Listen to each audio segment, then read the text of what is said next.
Bab 616. Diselamatkan. Direktur Liu langsung tercengang. Murid-muridnya dipenuhi rasa terkejut. Gubernur Qi.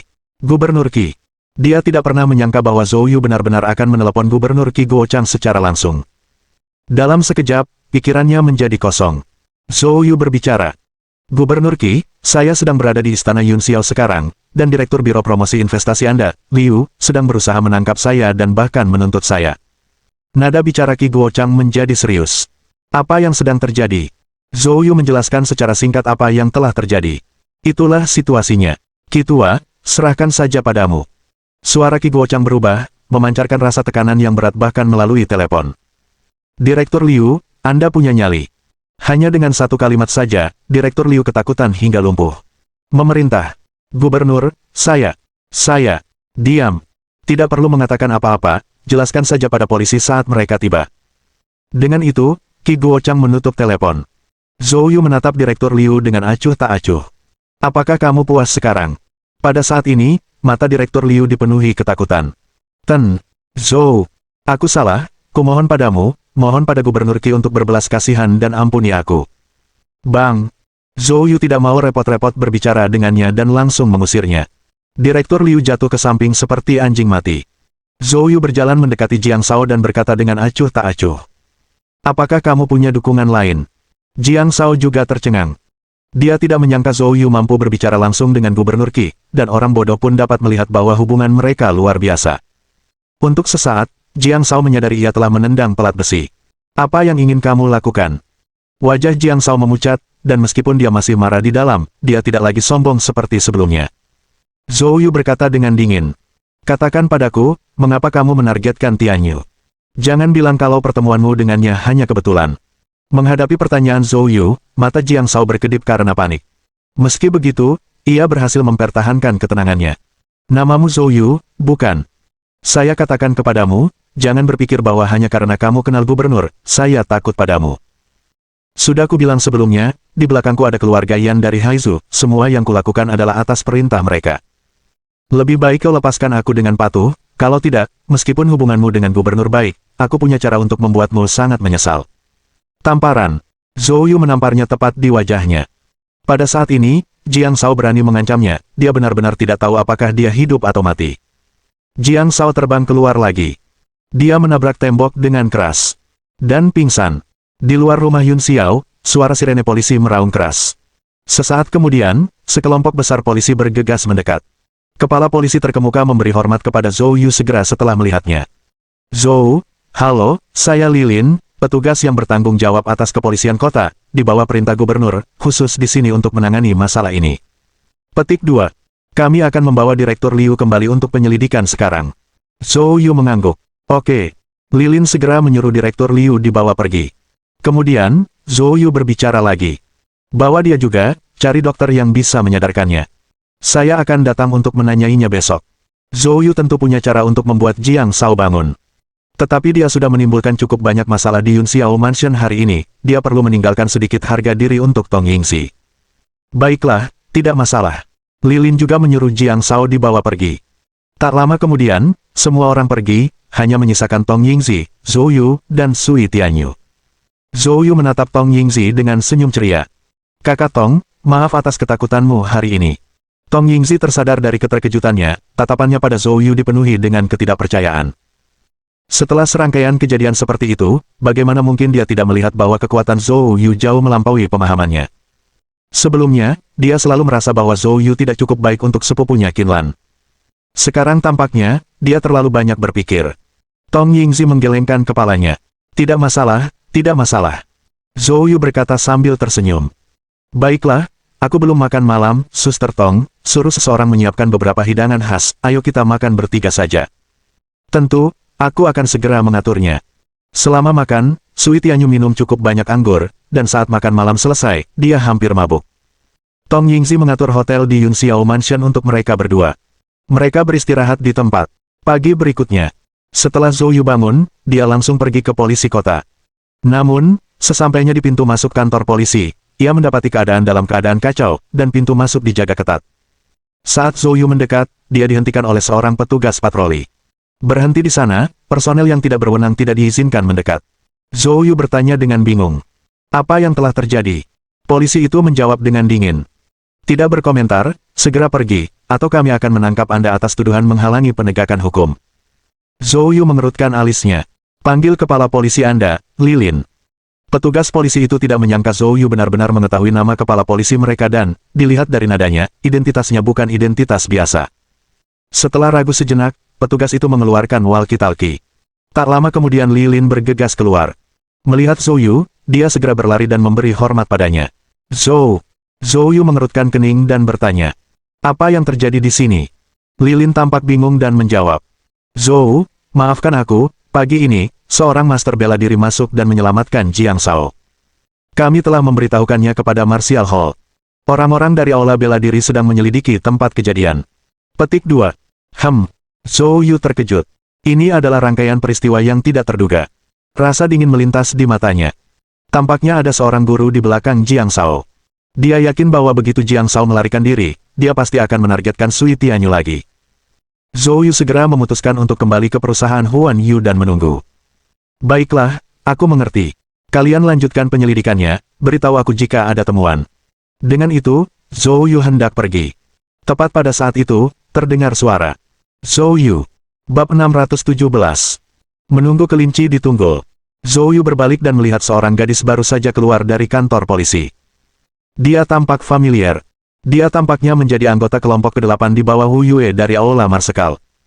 Zhou Yu tidak dapat mengingat namanya, tetapi dia ingat bahwa dia mengkhususkan diri dalam pemeriksaan jejak.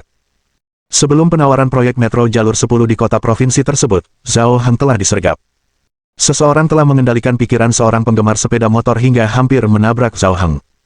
Kemudian, pengendara sepeda motor yang tewas itulah yang diperiksa gadis ini. Zhou Yu berhenti di tengah jalan dan memperhatikan gadis itu. Gadis itu bergegas ke arahnya dengan nada gugup. Zhou Yu, halo, kita bertemu lagi. Zhou Yu berkata sambil tersenyum. Ya memang. Apa yang kamu lakukan di sini? Gadis itu dengan cepat berkata. Ada seorang pria bernama Jiang Shao yang diselamatkan pagi ini, dan ketua tim kami mengirim saya untuk memeriksa lokasi kejadian.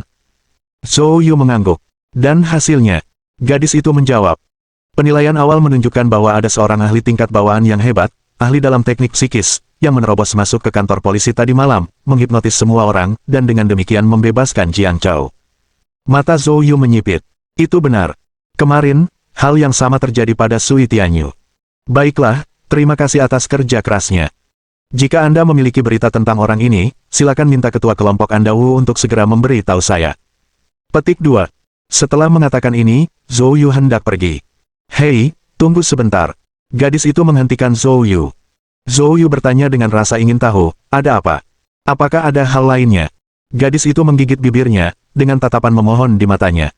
Zhou Yu, bisakah kamu membantuku? Zhou Yu sedikit terkejut. Bantuan macam apa? Baiklah, apakah kamu ada waktu luang malam ini? Saya ingin mengundang Anda untuk makan dan membahasnya secara rinci. Petik 2. Dia memiliki hubungan baik dengan Hu Yue, dan karena gadis itu berasal dari kelompok ke-8 Hu Yue, Zhou Yu tidak menolak. Baiklah, sampai jumpa malam ini. Setelah bertukar nomor telepon, Zhou Yu berbalik dan pergi, bergegas kembali ke Huan Yu Group. Tepat saat Zhou Yu tiba di gedung Huan Yu Group, dia tiba-tiba berhenti, lalu melihat ke arah lantai atas. Di sana, dia merasakan fluktuasi indera ketuhanan yang amat kuat. Kilatan dingin melintas di mata Zhou Yu. Mereka datang cukup cepat. Kaki kanan Zhou Yu menghentakkan kaki keras ke tanah, dan sesaat kemudian, bagaikan bola meriam, ia melompat ke dalam kehampaan. Di atap Huan Yu Group berdiri seorang pria parubaya berusia sekitar 40 tahun. Dia memejamkan matanya dan memanipulasi indera keilahiannya. Tepat di bawahnya adalah kantor Sui Tianyu. Sui Tianyu minum terlalu banyak tadi malam dan masih tidur di Yun Xiao Mansion, belum kembali. Indera ketuhanan lelaki itu telah meliputi seluruh bangunan, jelas menunggu Sui Tianyu muncul. Tepat pada saat itu, Zhou Yu melonjak dari bawah dan mendarat di atap. Mata pria itu tiba-tiba terbuka, dan kilatan cahaya melesat melewatinya saat dia menatap Zhou Yu. Apakah kamu Zhou Yu? Zhou Yu mencibir. Dan apakah kau orang yang menyelamatkan Jiang Shao? Kedua pria itu langsung menegaskan identitas masing-masing. Pria itu balas mencibir. Anda datang pada waktu yang tepat. Jiang Shao mungkin hanya seekor anjing dari keluarga Yan kita, tapi itu tidak berarti kamu bisa mendisiplinkannya. Petik 2. Tanpa sepatah kata pun, lelaki itu segera mengendalikan indera ketuhanannya dan menyerang Zhou Yu dengan ganas. Zhou Yu mencibir. Permainan anak-anak. Roh yangnya langsung meninggalkan tubuhnya. Zhou Yu, sambil mengendalikan roh yang miliknya, meninju ke arah indera ilahi lelaki itu. Bang! Ledakan senyap pun terjadi. Indera ketuhanan lelaki itu hancur oleh pukulan Zhou Yu. Meskipun lelaki itu ahli dalam indera ilahi, jelaslah, dia belum mengolah roh primordialnya, bahkan bentuk dasarnya pun tidak. Indera ketuhanannya memang kuat, tetapi jika dibandingkan dengan roh primordial milik Zhou Yu, itu bagaikan seorang anak kecil yang menghadapi seorang jago bela diri, sama sekali tidak ada tandingannya. Benar saja, ekspresi pria itu berubah drastis. Roh Yang, kamu, seorang seniman bela diri tingkat bawaan yang hebat, benar-benar telah mengembangkan roh Yang. Tanpa berkata apa-apa lagi, lelaki itu melompat dan meloncat dari atap. Zhou Yu mencibir. Apakah menurutmu kamu masih bisa melarikan diri? Roh yang milik Zhou Yu muncul seperti hantu di hadapan pria itu. Lalu, ia menyerang lautan kesadaran lelaki itu. Di udara, pria itu berteriak, kehilangan keseimbangan dan jatuh ke arah gedung di bawahnya. Zhou Yu mengulurkan tangannya dan mencengkeramnya dengan ki sejati yang kuat, menariknya kembali ke udara. Terikat oleh ki sejati Zhou Yu, pria itu berlutut di hadapan Zhou Yu, wajahnya pucat pasi, darah mengalir dari ketujuh lubangnya. Zhou Yu menunduk, wajahnya menunjukkan senyum yang sebenarnya bukan senyum. Mata pria itu dipenuhi ketakutan. Pria muda ini menakutkan. Pada usia seperti itu, roh yang mendekati kesempurnaan agung. Di negara bagian Hai, itu pastilah suatu keanehan alam. Apa yang ingin kamu lakukan? Tanya pria itu. Zhou Yu mencibir. Itu pertanyaan yang bagus. Kalian datang untuk menyusahkanku, mengincar rakyatku, namun kalian bertanya apa yang ingin kulakukan. Aku adalah anggota keluarga Yan dari negara bagian Hai. Jika kau berani melawanku, keluarga Yan tidak akan pernah membiarkanmu pergi. Pada saat ini, karena tidak punya pilihan lain, pria itu hanya bisa berharap untuk mengintimidasi anak ajaib di hadapannya dengan nama keluarga Yan. Namun, Zhou Yu, dengan tenang, mengeluarkan 3 jarum perak. Kamu berlatih pemurnian jiwa, jadi kamu pasti tahu ada teknik yang disebut teknik pengendalian jiwa. Ingin mencobanya? Wajah pria itu berubah drastis. Tidak, tolong, jangan. Petik 2. Apapun yang kau inginkan dariku, aku akan bekerja sama. Pria itu sangat menyadari kerusakan otak yang dapat ditimbulkan oleh pengendalian jiwa. Dia tidak ingin menjadi idiot. Zhou Yu mengangguk. Setidaknya kamu tahu apa yang baik untukmu. Katakan padaku, siapa kamu? Mengapa kamu mengejar Sui Tianyu? Bab 618. Tujuan. Pria itu, yang takut menjadi sasaran teknik pengendalian jiwa Zhou Yu, buru-buru menjawab. Nama saya Zhang Tianlei, dari keluarga Yan di Haizu. Saya diperintahkan untuk melindungi Jiang Shao. Tadi malam, setelah aku menyelamatkan Jiang Shao, dialah yang memintaku untuk menemukan Nona Sui. Petik 2. Mata Zhou Yu sedikit menyipit. Apakah keluarga Yan yang punya ide untuk melawan Sui Tianyu, atau Jiang Shao? Zhang Tianlei menarik napas dalam-dalam. Itu ide keluarga Yan. Keluarga Yan tahu bahwa Jiang Shao dan Nona Sui adalah teman sekelas, jadi mereka mengirim saya untuk menculik Nona Sui, dengan tujuan mengungkap Formula 3 produk kosmetik baru yang baru-baru ini dirilis oleh Huan Yu Pharmaceuticals, anak perusahaan Huan Yu Group. Selain itu, mereka ingin kami mencari tahu siapa sebenarnya dalam Huan Yu Group. Suatu kejutan melintas di hati Zhou Yu. Dia mengetahui produk kosmetik yang disebutkan Zhang Tianlei.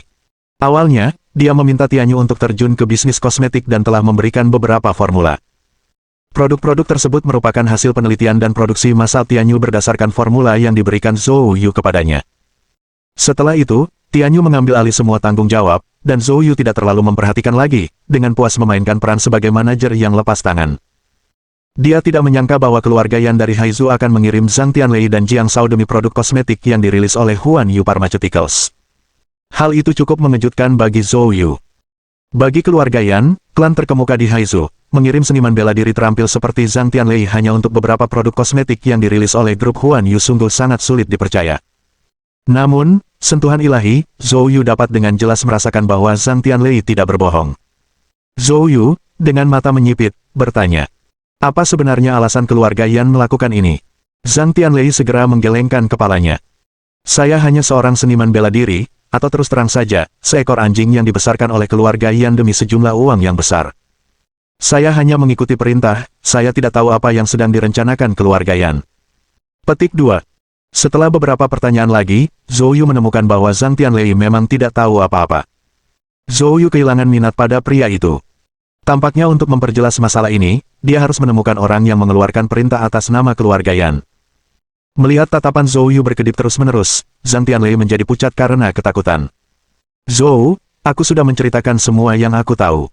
Ada hal lain lagi, saya benar-benar tidak tahu, pintanya. Tolong, ampuni aku. Zhou Yu berkata dengan acuh tak acuh. Di mana Jiang Shao? Di mana dia? Dia, ada di tempatku untuk memulihkan diri dari cedera. Bawa aku padanya. Ya. Karena takut nyawanya terancam, Zhang Tianlei patuh sepenuhnya kepada kata-kata Zhou Yu. Segera, Zhang Tianlei membawa Zhou Yu ke hotel bintang 5 di pusat kota. Melihat hotel yang didekorasi mewah itu, Zhou Yu mencibir. Jiang Shao sungguh tahu cara bersembunyi. Siapakah yang mengira setelah lolos dari kejaran polisi, ia dengan berani akan menetap di pusat kota. Zhou Yu melangkah masuk ke hotel. Suite Presiden Penthouse. Jiang Shao terbaring hampir telanjang di tempat tidur, tubuhnya penuh luka. Di sampingnya, 3 perawat yang sangat tampan sedang memberikan obat. Pada saat ini, mata Jiang Shao menyala-nyala karena marah. Dia sedang merencanakan balas dendamnya terhadap Zhou Yu dan Tianyu setelah Zhang Tianlei membawa mereka berdua kepadanya. Setelah mempertimbangkan rencananya, Jiang Shao tampaknya telah mengambil keputusan. Senyum jahat tersungging di matanya, lalu dia tiba-tiba menarik salah satu perawat yang sedang merawat lukanya, menyelipkan tangannya ke dalam pakaian perawat itu, dan mulai meraba-rabanya dengan kasar. Perawat itu meringis kesakitan namun tidak berani melawan, malah menderita dalam diam. Tepat saat itu, pintunya terbuka. Jiang Shao mendongak, hanya melihat Zhang Tianlei masuk. Dia segera menunjukkan kegembiraannya, mendorong perawat dalam pelukannya dan dengan bersemangat berkata, Zhang tua, kau kembali. Apakah kau menangkap Tianyu dan pria Zhou itu? Di mana mereka? Bawa mereka langsung ke sini, aku ingin melampiaskan amarahku pada Tianyu di depan Zhou. Petik 2. Kemarahan memenuhi mata Zhang Tianlei. Jika bukan karena si bodoh ini, dia tidak akan pernah jatuh ke tangan Zhou Yu. Dan sekarang si idiot ini masih memikirkan wanita. Tak termaafkan. Zhang Tianlei menatapnya dengan dingin, lalu minggir sambil membungkuk. Zhang tua, apa yang sedang kamu lakukan? Sebelum Jiang Shao bisa menyelesaikannya, dia membeku. Dia melihat Zhou Yu berjalan di belakang Zhang Tianlei. Anda, Zhou Yu. Jiang Shao sangat marah. Zhang Tianlei, apa yang sedang kamu lakukan? Buang dia untukku sekarang juga. Karena tidak dapat menahan diri lebih lama lagi, Zhang Tianlei menyerbu ke depan dan menamparkan wajahnya dengan keras. Memukul. Jiang Shao terpental ke sudut ruangan, jatuh tersungkur dengan luka terbuka, darah muncrat keluar, dan jeritannya tak henti-hentinya. Setelah itu, Zhang Tianlei segera datang ke sisi Zhou Yu dan menjelaskan. Maafkan saya, Tuan. Zhou, aku tidak dapat menahannya lagi. Jika bukan karena dia, aku tidak akan pernah melakukan apapun pada Nona Sui. Petik 2. Zhou Yu berkata dengan tenang. Seret dia ke sini, aku punya pertanyaan untuknya. Ya, Tuan. Zhang Tianlei mendekat, menangkap Jiang Shao, dan melemparkannya ke depan Zhou Yu. Saat itu, Jiang Shao telah menyadari apa yang telah terjadi. Ketakutan memenuhi matanya. Zhou Yu. Aku salah, kumohon, ampuni aku. Zhou Yu berbicara tanpa emosi. Aku mungkin bisa mengampunimu jika kau memberitahuku, mengapa keluarga Yan menyuruhmu menyelidiki grup Huan Yu. Ini, aku tidak tahu. Petik 2. Jiang Shao meringis kesakitan dan menggelengkan kepalanya berulang kali. Saya hanya mengikuti perintah. Niat membunuh terpancar di mata Zhou Yu. Kamu tidak tahu. Kalau begitu, kau tidak berguna bagiku. Petik 2. Jiang Shao panik. Dia buru-buru berkata. Tapi aku mungkin bisa menebaknya. Keluarga Yan juga memiliki bisnis kosmetik. Mereka tampaknya percaya bahwa ketiga produk baru yang diperkenalkan oleh Huan Yu Pharmaceuticals bersifat revolusioner dan begitu menjadi terkenal, produk tersebut akan menjadi hit di seluruh negeri. Jadi, mereka ingin mengklaim produk ini untuk diri mereka sendiri. Bab 619 Permintaan Milan. Mendengar kata-kata ini, niat mematikan terpancar di mata Zhou Yu. Kalau ini hanya persaingan bisnis biasa, tidak ada yang bisa disalahkan, tapi mereka memang sudah menggunakan cara-cara tercela seperti itu sejak awal. Keluarga Yan, ini adalah keinginan mati. Meskipun ini adalah spekulasi Jiang Shao, Zhou Yu lebih suka mempercayainya daripada tidak. Perusahaan Huan Yu dibangun oleh Zhou Yu untuk melindungi keluarga Lin, dan dia tidak akan membiarkan siapapun menargetkan perusahaan Huan Yu dengan taktik licik seperti itu. Masalah ini harus diselesaikan secara tuntas. Setelah membulatkan tekadnya, Zhou Yu menatap Jiang Shao dan tanpa berkata apa-apa lagi, mengangkat tangannya dan menyerang. Bang! Pupil mata Jiang Shao tiba-tiba mengecil, lalu dia terjatuh ke tanah. Darah perlahan merembes keluar dari matanya. Zhang Tianlei ketakutan setengah mati. Dia tidak menyangka Zhou Yu benar-benar akan membunuh Jiang Shao begitu saja. Berdebar. Dia berlutut di tanah, matanya dipenuhi ketakutan dan memohon belas kasihan. Zhou Yu berbalik untuk melihat Zhang Tianlei dan berkata dengan acuh tak acuh. Karena kau telah bekerja sama dengan baik, aku tidak akan membunuhmu. Zhou Yu mengeluarkan ponselnya dan menelepon Wu Yue, memintanya untuk datang dan menjemput pria itu. Wu Yue memimpin unit 8 untuk menangkap mereka yang terlibat dalam pelarian dari penjara, dan setelah mendengar bahwa Zhou Yu telah menangkap seseorang, dia segera membawa orang ke sana. Zhou Yu menyerahkan Zhang Tianlei kepada Wu Yue. Setelah menyibukkan diri dengan semua ini, hari sudah sore. Tepat saat Zhou Yu keluar dari hotel, teleponnya berdering. Zhou Yu, apakah kamu punya waktu sekarang? Saya sudah memesan restoran. Itu gadis dari unit 8. Zhou Yu menjawab. Saya bersedia. Kirimkan aku alamatnya. Setelah menutup telepon, Zhou Yu segera menerima pesan teks. Restoran yang dipilih gadis itu berada tepat di pusat kota, tidak jauh dari sini. Zhou Yu berjalan sekitar 10 menit dan tiba. Ini adalah restoran kelas menengah, dan pada waktu makan, ada banyak pekerja kota yang datang dan pergi. Begitu Zhou Yu masuk, dia melihat gadis itu melambaikan tangan padanya dari bilik dekat jendela. Zhou Yu berjalan mendekat.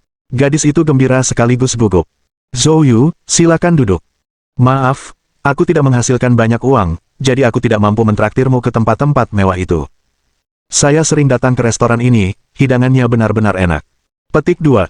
Sambil berbicara, dia buru-buru menuangkan secangkir teh untuk Zhou Yu. Tempat ini cukup bagus. Zhou Yu tersenyum dan duduk.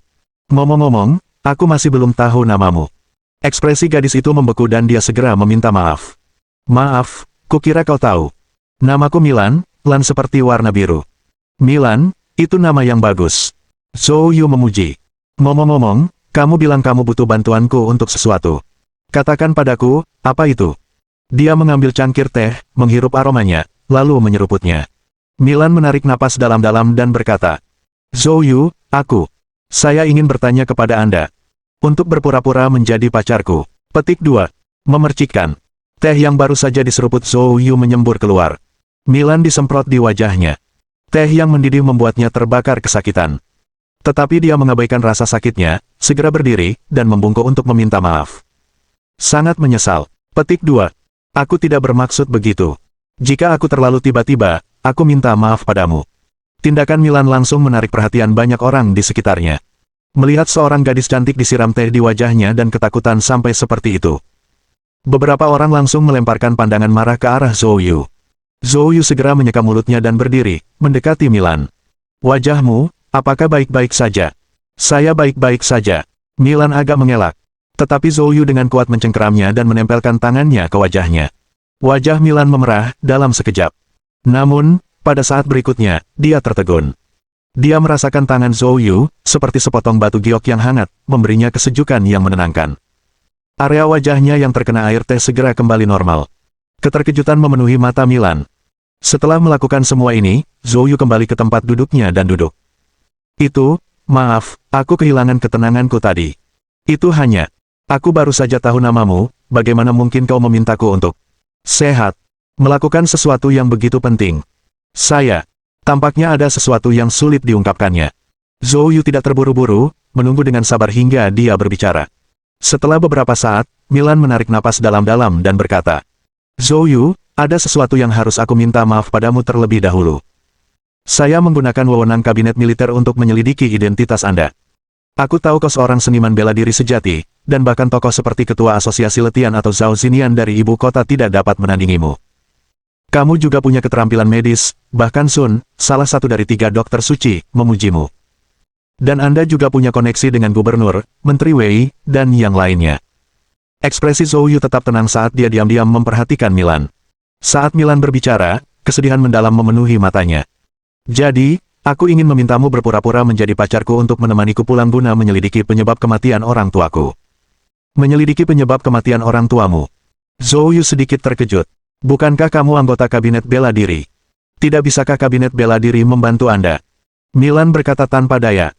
Saya bukan dari negara bagian Qin, rumah saya di negara bagian Hai, dan kabinet militer negara bagian Qin tidak memiliki yurisdiksi di sana. Selain itu, keluarga kami memegang kekuasaan yang cukup besar di negara bagian Hai, dan sejak orang tua saya dikucilkan dalam keluarga, tidak ada seorang pun di keluarga yang mendukung saya setelah mereka tiada. Di luar keluarga, saya tidak punya banyak teman, apalagi seseorang yang bisa membantu saya. Saat mengatakan ini, Milan mengumpulkan keberaniannya dan menatap mata Zhou Yu. Anda adalah orang yang saya kenal yang memiliki latar belakang dan kekuatan paling mengesankan. Itulah sebabnya aku ingin meminta bantuanmu. Dia berhenti sejenak, menggigit bibirnya, dan melanjutkan. Aku tidak punya apapun untuk kuberikan kepadamu sebagai balasan, selain diriku sendiri. Jika Anda bersedia membantu aku bersedia menjadi kekasihmu, atau tempatmu meluapkan keluh kesahmu. Apapun yang ingin kau lakukan padaku, terserah padamu. Dan jika suatu hari kamu merasa bosan atau kesal padaku, katakan saja kata itu, dan aku akan segera menghilang dari duniamu, tidak akan pernah membebanimu dengan cara apapun. Petik 2. Bab 620. Aku akan membantu pekerjaanmu yang sibuk. Zhou Yu tertegun mendengar ini. Kekuatan macam apa yang dibutuhkan seorang gadis hingga mampu mengucapkan kata-kata seperti itu? Dia tidak dapat membayangkan siksaan yang pasti dialami hati Milan. Zhou Yu menatap Milan di depannya dan mengangguk sedikit. Saya akan membantu Anda mengatasi masalah Anda. Namun, imbalan yang kamu sebutkan setelahnya tidak diperlukan. Dia hendak melakukan perjalanan ke Haizu untuk menyelesaikan masalah dengan keluarga Yan. Itu adalah kesempatan bagus baginya untuk membantu masalah Milan juga. Mendengar ini, ekspresi Milan berubah. Membantuku mungkin akan membawamu pada banyak bahaya dan masalah.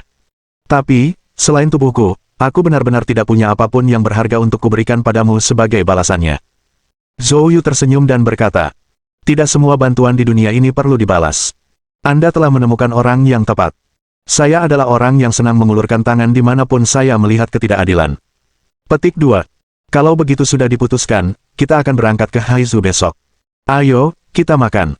Zhou Yu dengan riang mengambil semangkuk nasi dan mulai makan. Hidangan ini sungguh lezat. Melihat Zhou Yu makan dengan lahap, air mata tiba-tiba menggenang di mata Milan. Pada saat itu, dia benar-benar ingin menangis. Tentu saja bukan karena sedih, melainkan karena gembira. Namun, saat Milan hendak mengambil sumpitnya, tiba-tiba, bang! Suara yang keras.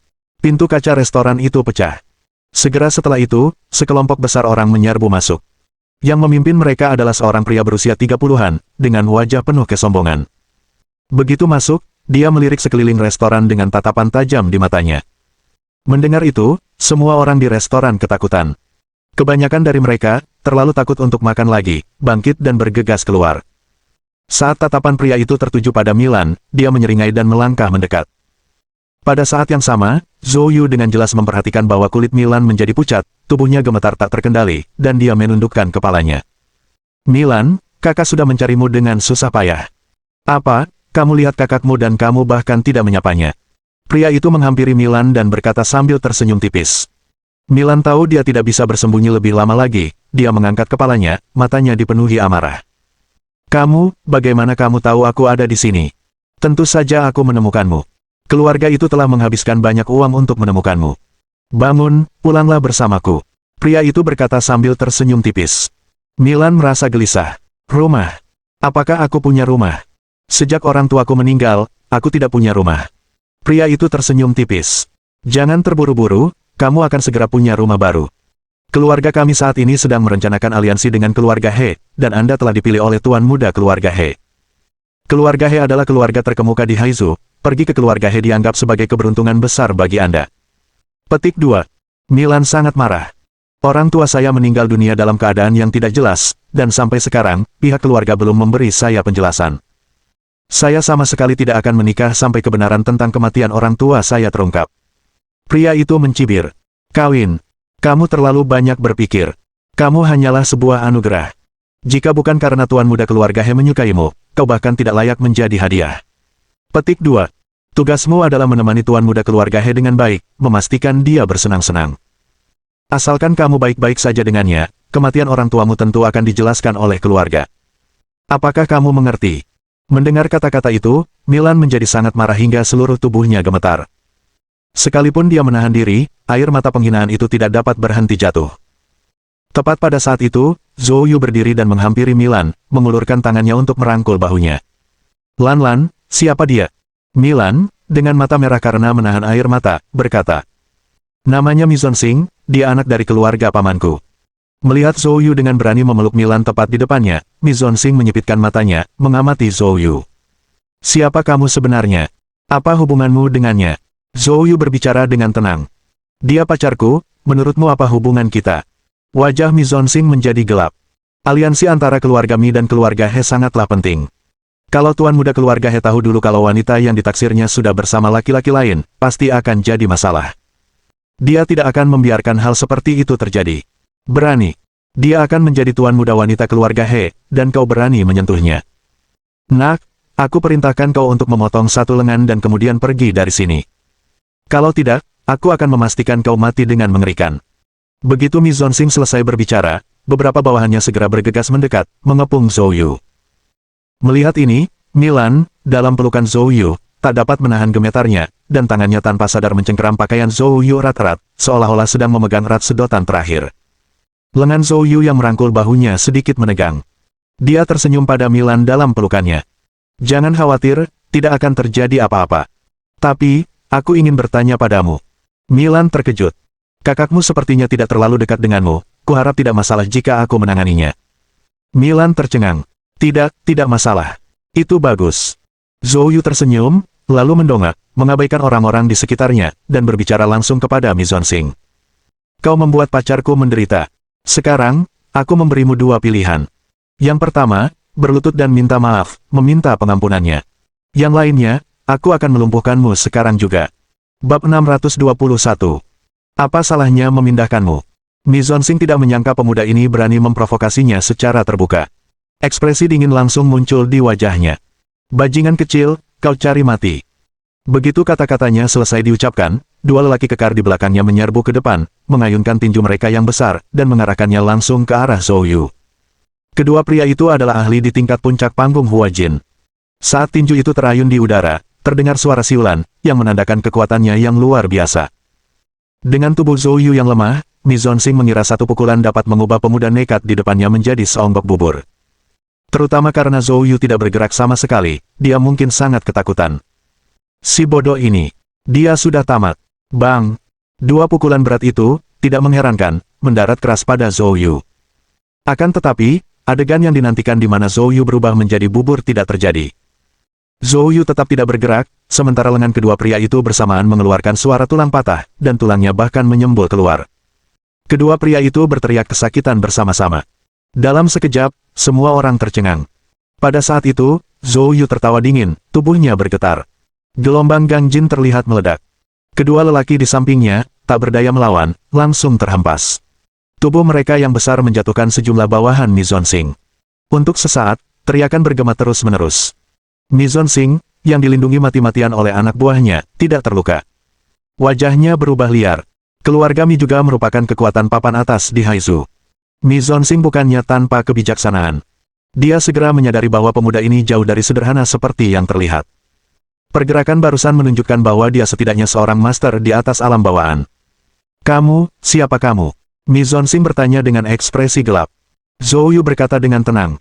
Bukankah aku baru saja memberitahumu? Aku pacar Milan. Bagus. Mi Zonxing menatap Milan dengan wajah penuh kemarahan yang suram. Kau memang tahu cara memilih pria, tapi kalau kau pikir dia bisa menjagamu, kau benar-benar bodoh. Kamu tunggu. Setelah mengatakan ini, Mi Zonxing hendak pergi. Tetapi kemudian suara Zhou Yu terdengar. Apakah aku membiarkanmu pergi? Mi Zonxing menghentikan langkahnya, berbalik, dan berkata dengan muram. Apa? Kau ingin bertindak melawan aku? Ingat, saya keturunan langsung keluarga Mi. Sebelum kau menyentuhku, pikirkan baik-baik konsekuensinya. Petik 2. Memukul. Zhou Yu tidak mengatakan sepatah kata pun dan menamparkan wajahnya melalui udara. Mi Zonxing yang tidak siap, langsung terpental oleh tamparan itu. Tubuhnya terbanting ke tanah, darah muncrat dari mulutnya.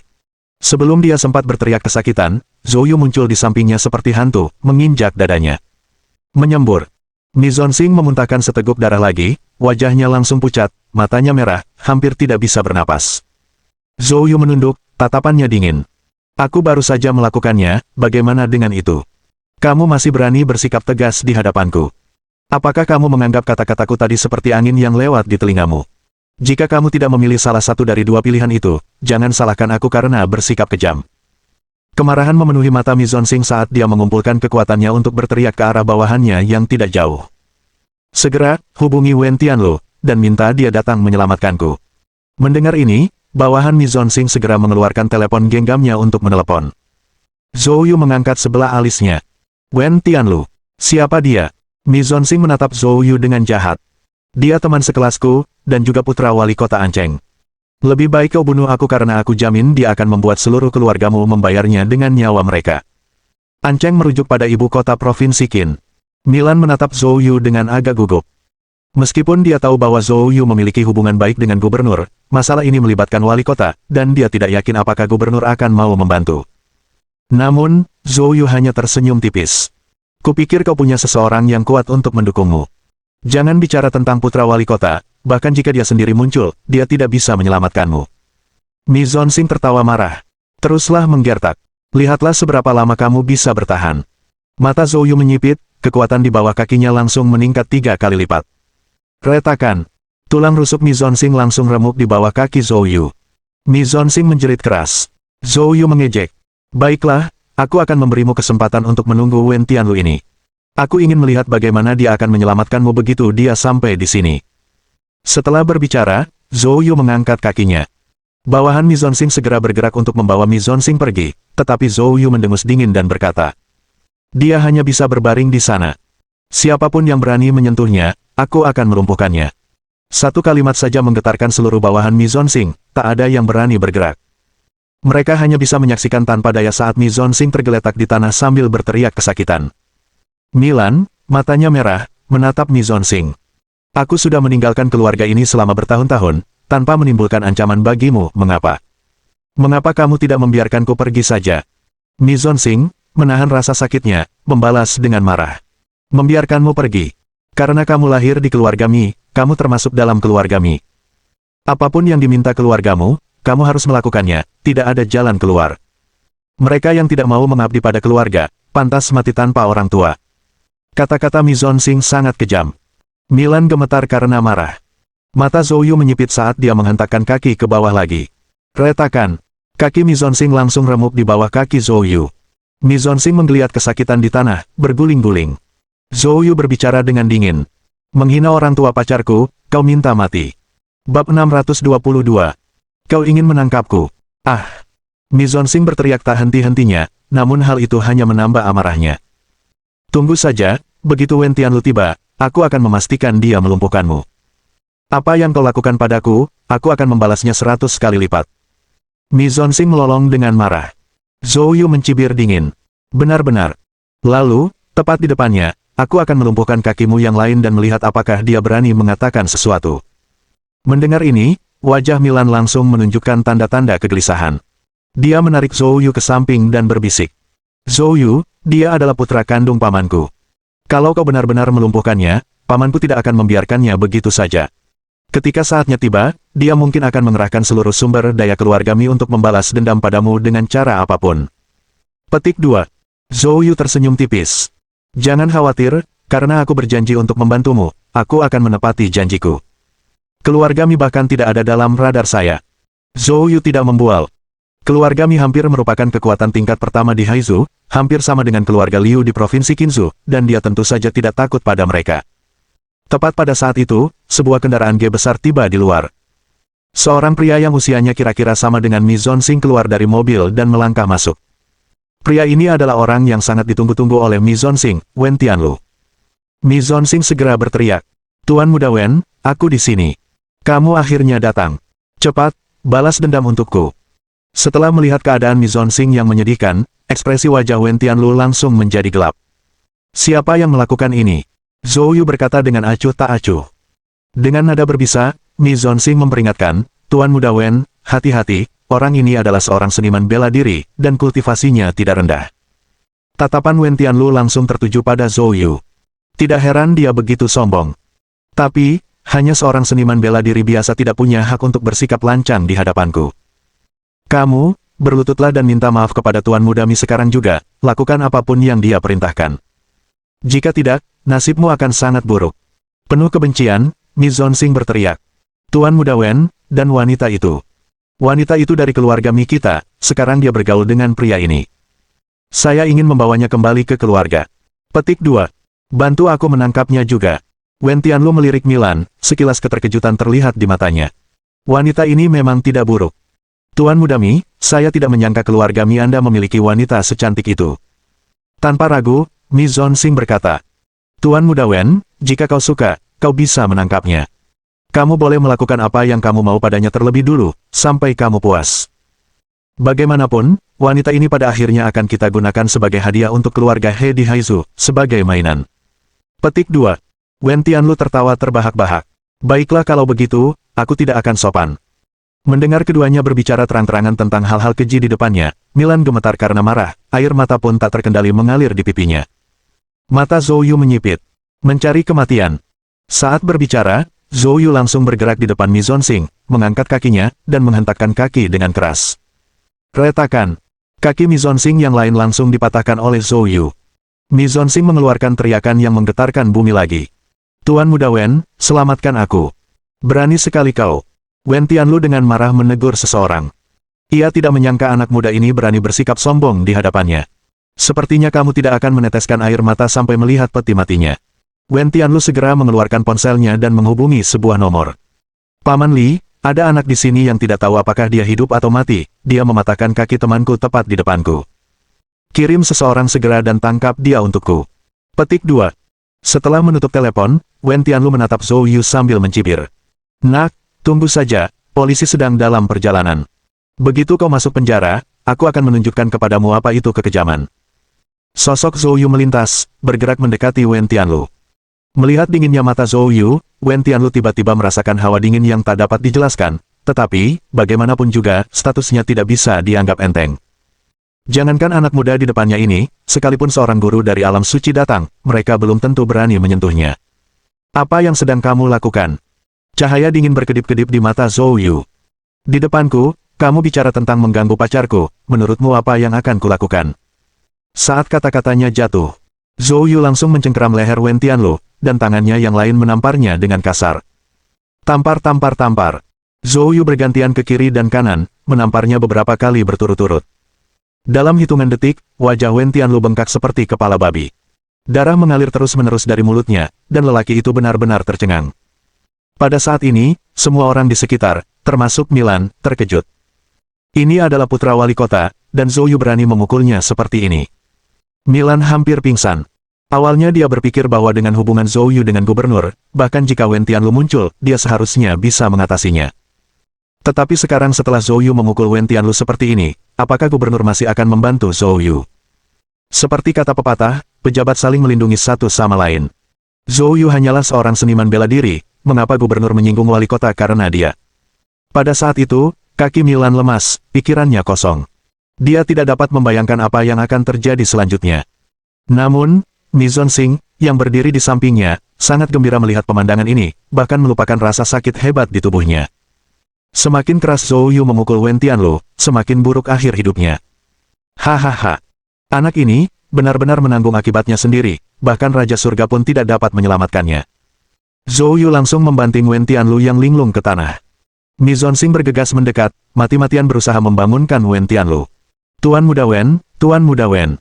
Wen Tianlu butuh beberapa saat untuk sadar kembali. Begitu dia sadar, dia merasakan sakit yang amat sangat di pipinya, seakan-akan tersayat pisau. Wen Tianlu tak kuasa menahan jeritan kesakitan, dan di saat yang sama, amarah di matanya nyaris meledak. Beraninya kau memukulku. Matilah kau. Sudah kubilang, kau sudah mati. Tepat pada saat itu, suara sirene polisi meraung-raung di luar. Segera setelah itu, sekelompok besar polisi bersenjata lengkap menyerbu masuk. Melihat pemimpinnya, Wen Tianlu segera menunjuk Zhou Yu dan berteriak. Paman Li, anak ini yang memukulku, cepat tangkap dia. Aku ingin dia mati. Orang yang bernama Paman Li hendak mengambil tindakan, tetapi kemudian dia membeku. Zhou. Orang ini tidak lain adalah kepala polisi, Li Lin, yang baru saja ditemuinya kemarin. Zhou Yu berkata dengan acuh tak acuh. Apa? Kau akan menangkapku? Bab 623. Dalam dilema, Li Lin melompat ketakutan. Aku tidak berani. Kemarin, tak lain dan tak bukan Qi Guochang sendirilah yang meneleponnya, menyuruhnya untuk berurusan dengan Direktur Liu dari Biro Perdagangan dan Investasi, yang telah menyinggung Zhou Yu. Anda harus memahami, dalam iklim pembangunan ekonomi yang pesat saat ini, Biro Perdagangan dan Investasi kini menjadi departemen yang banyak dicari di kota provinsi, namun hanya karena menyinggung Zhou Yu, Gubernur Qi tidak menunjukkan belas kasihan dan memerintahkan penangkapan Direktur Liu untuk diselidiki. Hubungan antara Zhou Yu dan Gubernur Qi dapat dibayangkan dengan baik. Pada saat ini, dengan Wen Tianlu yang memintanya untuk menangkap Zhou Yu, bahkan jika dia diberi 100 nyali, dia tidak akan berani. Melihat Lilin tidak mengambil tindakan, Wen Tianlu menjadi marah. Lilin, apa yang sedang kamu lakukan? Mengapa kamu belum bertindak? Apakah saya perlu menelepon ayah saya dan meminta dia memberi Anda perintah? Tuan Muda Wen, aku. Lilin berada dalam posisi sulit. Dia tidak berani menyinggung Zhou Yu, tetapi dia juga tidak berani menyinggung Wen Tianlu. Karena bagaimanapun juga, ayah Wen Tianlu adalah atasan langsungnya. Untuk sesaat, dia terjebak antara batu dan tempat yang keras. Zhou Yu melihat kesulitan yang dialami Lilin dan berkata dengan acuh tak acuh. Direktur Li, lakukan apa yang dia katakan. Telepon ayahnya dan ceritakan padanya tentang situasi di sini. Petik 2. Ini. Lilin tidak tahu apa yang direncanakan Zhou Yu, dia tidak berani membuat panggilan itu. Namun Zhou Yu tidak menyisakan ruang untuk keraguan. Aku menyuruhmu menelepon. Lilin menelan ludah dengan susah payah. Oke. Petik 2. Dia tidak berani menelepon di depan Zhou Yu dan Wen Tianlu, jadi dia pergi keluar untuk melakukannya. Tidak sampai 3 menit setelah Lilin selesai menelepon, ponsel Wen Tianlu berdering. Wen Tianlu, menahan rasa sakit, mengeluarkan ponselnya dari sakunya dan menjawab. Saat berikutnya, terdengar suara gemuruh yang memekakkan telinga. Binatang buas, apa yang menurutmu sedang kau lakukan? Bagaimana Anda bisa terlibat konflik dengan Tuan? Apakah kamu lelah hidup? Saya katakan kepadamu, sekarang juga, saat ini juga, mintalah maaf kepada Tuan. Zhou, dan jika kamu tidak bisa mendapatkan pengampunannya, maka jangan pernah kembali. Petik 2. Jika kau berani kembali, aku sendiri yang akan mematahkan kakimu. Wen Tianlu benar-benar tercengang mendengar teriakan ayahnya. Yang membuatnya bingung bukan hanya kemarahan ayahnya yang meledak-ledak. Yang lebih mengejutkannya adalah bahwa di balik kemarahan ayahnya, dia bisa merasakan sedikit rasa takut. Hanya seorang Zhou Yu, dan bagaimana ayahnya bisa bereaksi seperti ini? Mungkinkah? Wen Tianlu memandang ke arah Zhou Yu. Dia menelan ludah dengan susah payah. Apakah Zhou Yu mendapat dukungan yang signifikan? Apakah kamu mendengarku? Bicara balik padaku. Ayah Wen Tianlu meraung lagi. Wen Tianlu menggigil ketakutan, hampir menjatuhkan teleponnya, dan buru-buru berkata. Ya, ayah. Saya. Serahkan teleponmu ke Tuan. Zhou, aku ingin berbicara dengannya. Wen Tianlu menatap Zhou Yu dengan mata penuh ketakutan, gemetar saat menyerahkan telepon kepadanya. Zhou, ayahku ingin berbicara denganmu. Zhou Yu tidak mengulurkan tangan untuk menerima telepon itu, tetapi menatap Wen Tianlu sambil tersenyum yang sebenarnya bukan senyum, matanya penuh dengan rasa geli. Wen Tianlu tidak tahu apa yang dimaksud Zhou Yu, tetapi pada saat itu, dia hanya bisa mengangkat teleponnya, menunggu, tidak berani mengeluarkan suara sedikit pun. Setelah beberapa saat, Zhou Yu akhirnya mengambil ponselnya dan berkata, Wali Kota Wen, putra Anda cukup mendominasi. Suara Wen Xixing dipenuhi dengan permintaan maaf saat dia berkata, tidak mengajari anak adalah kesalahan ayahnya. Zhou, ini salahku kalau anakku menyinggungmu, aku pasti akan mendisiplinkannya dengan keras di masa mendatang. Kali ini, silakan Tuan. Zhou, berikanlah aku kehormatan untuk mengampuni dia. Petik 2. Bagi seseorang dengan status seperti Wen Xixing, berbicara dengan ketulusan seperti itu agak mengejutkan bagi Zhou Yu. Namun, ia menduga bahwa tindakan pencegahan Qi Guochang lah yang membuat wali kota tersebut begitu tulus. Zhou Yu berkata dengan acuh tak acuh. Karena kamu sudah mengatakannya, maka aku akan memberimu wajah ini. Namun, saya perlu mengingatkan Anda, ini adalah satu-satunya saat, dan ini tidak akan menjadi preseden. Meskipun Milan dan yang lainnya tidak tahu apa yang dikatakan Wen Xixing di telepon, mereka dengan jelas mendengar apa yang dikatakan Zhou Yu.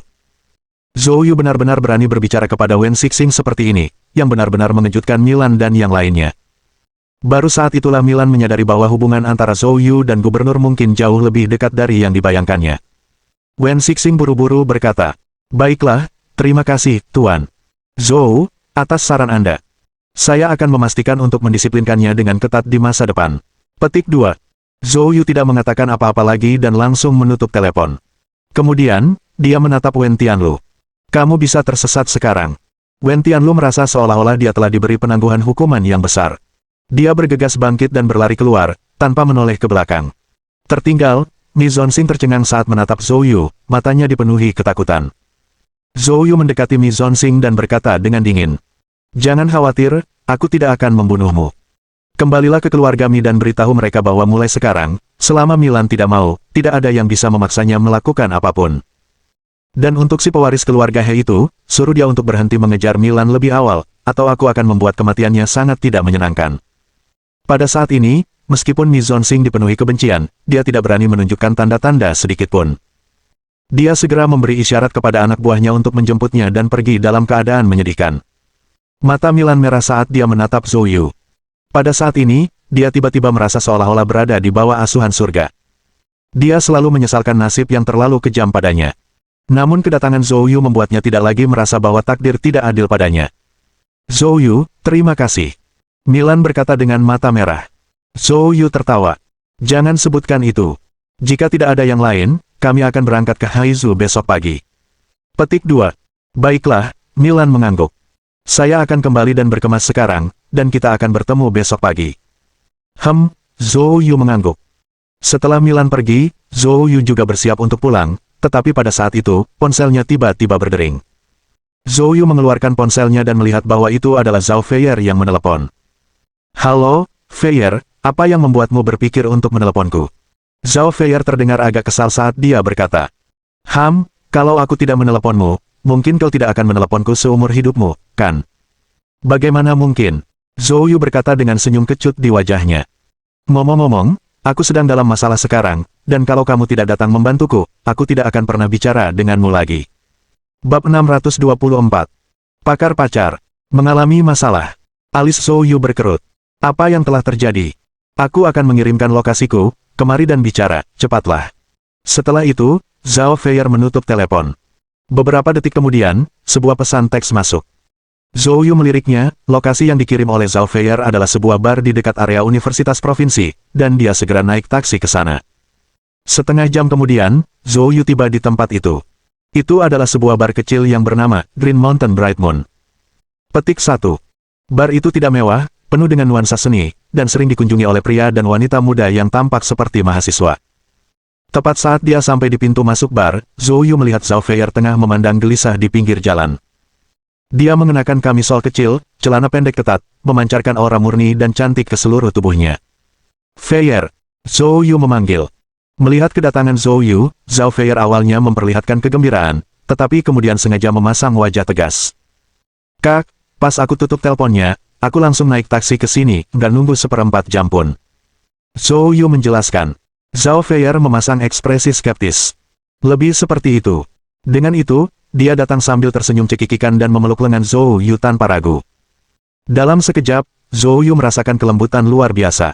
Dia segera mencoba menarik lengannya, tetapi Zhao Feier memegangnya lebih erat. Kamu harus membantuku hari ini, kalau tidak, aku tidak akan membiarkanmu pergi, kata Zhao Feier sambil cemberut. Zhou Yu menjawab dengan senyum kecut. Aku sudah di sini, tentu saja aku datang untuk membantumu. Namun, kamu masih belum mengatakan apa yang terjadi. Zhao Feier berkata dengan suara menyedihkan. Teman sekelasku bersikeras mendekatiku, aku sudah menolaknya berkali-kali, tapi dia tetap tidak mau menyerah. Masalahnya, keluarganya cukup berkuasa di Shanghai, dan aku tidak berani menyinggung mereka dengan mudah. Saya tidak tahu harus berbuat apa sekarang. Karena kamu akhir-akhir ini membuat keributan, aku tidak punya pilihan selain datang kepadamu untuk meminta bantuan. Kata-kata ini membuat Zhou Yu agak geli dan jengkel. Gadis itu setidaknya jujur. Akan tetapi, semenjak ia berhadapan dengan keluarga Liu, Gao, dan Dong, sebagian besar dari 7 kekuatan utama asli kota provinsi itu telah runtuh, hanya keluarga Zhao yang mempertahankan pengaruhnya sepenuhnya dan benar-benar tumbuh semakin kuat, dengan cepat menjadi keluarga terdepan di Qinzhou. Mungkinkah masih ada kekuatan di Qinzhou yang dapat menakuti keluarga Zhao? Tidak bisakah kamu bicarakan hal ini dengan kakekmu? Bukankah itu bisa diselesaikan hanya dengan sepatah kata darinya, kata Zhou Yu dengan bingung. Wajah Zhao Feier penuh dengan kepahitan. Disitulah letak masalahnya. Bukankah aku baru saja memberitahumu? Keluarga orang itu punya kekuasaan besar, mereka bisa menekan kakekku lewat pemerintah provinsi. Petik 2. Zhou Yu terkejut. Berpengaruh sekali, ya. Tidak heran gadis itu begitu khawatir. Di mana dia? Bawa aku untuk melihatnya. Petik 2. Bagus, bagus, bagus. Itulah yang selama ini aku tunggu-tunggu untuk kudengar. Zhao Feier memegangi lengan Zhou Yu dan berjalan memasuki bar, hingga tiba di sebuah bilik. Pada saat itu, ada meja bundar di dalam bilik. Di sekitar meja bundar, sekelompok pria dan wanita muda sedang duduk. Masing-masing individu ini memiliki pembawaan yang luar biasa, dan pakaian mereka memperlihatkan kekayaan dan kemewahan yang tak salah lagi. Dan pemuda yang duduk di tengah, saat melihat Zhao Feier berpegangan erat pada lengan Zhou Yu, matanya langsung berkilat dingin. Seorang gadis di bilik itu mengamati Zhou Yu dengan nada yang agak tidak ramah. Zhao Feier mengerutkan bibirnya. Tidak bisakah kau memberitahukannya? Dia pacarku. Zhou Yu langsung tersenyum pahit dalam hatinya. Dia telah menjadi petugas pemadam kebakaran, pergi kemana-mana untuk menjadi pacar seseorang. Begitu Zhao Feier mengatakan ini, anak laki-laki lain di bilik itu segera menunjukkan ekspresi bermusuhan. Gadis yang baru saja berbicara itu menatap Zhou Yu dalam-dalam lalu tersenyum. Feier, karena pacarmu ada di sini, ayo duduk, mari kita bersenang-senang bersama. Zhao Feier menatap Zhou Yu sambil mengedipkan matanya. Haruskah kita duduk dan bersenang-senang? Zhou Yu mengangkat sebelah alisnya. Bersenang-senang melakukan apa? Sesaat di malam musim semi bernilai 1000 emas, aku sudah menyiapkan kamar hotel, hanya menunggumu. Apa gunanya membuang-buang waktu di sini? Begitu kata-kata ini diucapkan, semua orang termasuk Zhao Feier tercengang. Zhao Feier mengedipkan mata pada Zhou Yu sebagai peringatan agar berhati-hati terhadap pria di tengah. Dia tidak menyangka Zhou Yu tiba-tiba mengucapkan kalimat seperti itu. Seketika, Zhao Feier merasakan pipinya terasa panas. Apa yang masih kau tunda? Ayo pergi. Zhou Yu menarik tangannya dan membalikkan pegangannya, meletakkannya di bahu Zhao Feier, siap untuk berbalik dan pergi bersamanya. Tamparan. Seorang anak laki-laki menamparkan meja dan tiba-tiba berdiri. Zhou Yu berbalik. Ada apa? Apakah ada masalah? Anak laki-laki itu berkata dengan dingin. Nak, apakah kamu tahu aturannya? Di tempat seperti ini, Anda tidak bisa begitu saja meninggalkan pesan dan pergi begitu saja, Anda sama sekali tidak menghiraukan kami. Zhou Yu melirik anak laki-laki itu, matanya berkilat tajam. Dia mengangkat alisnya dan berkata.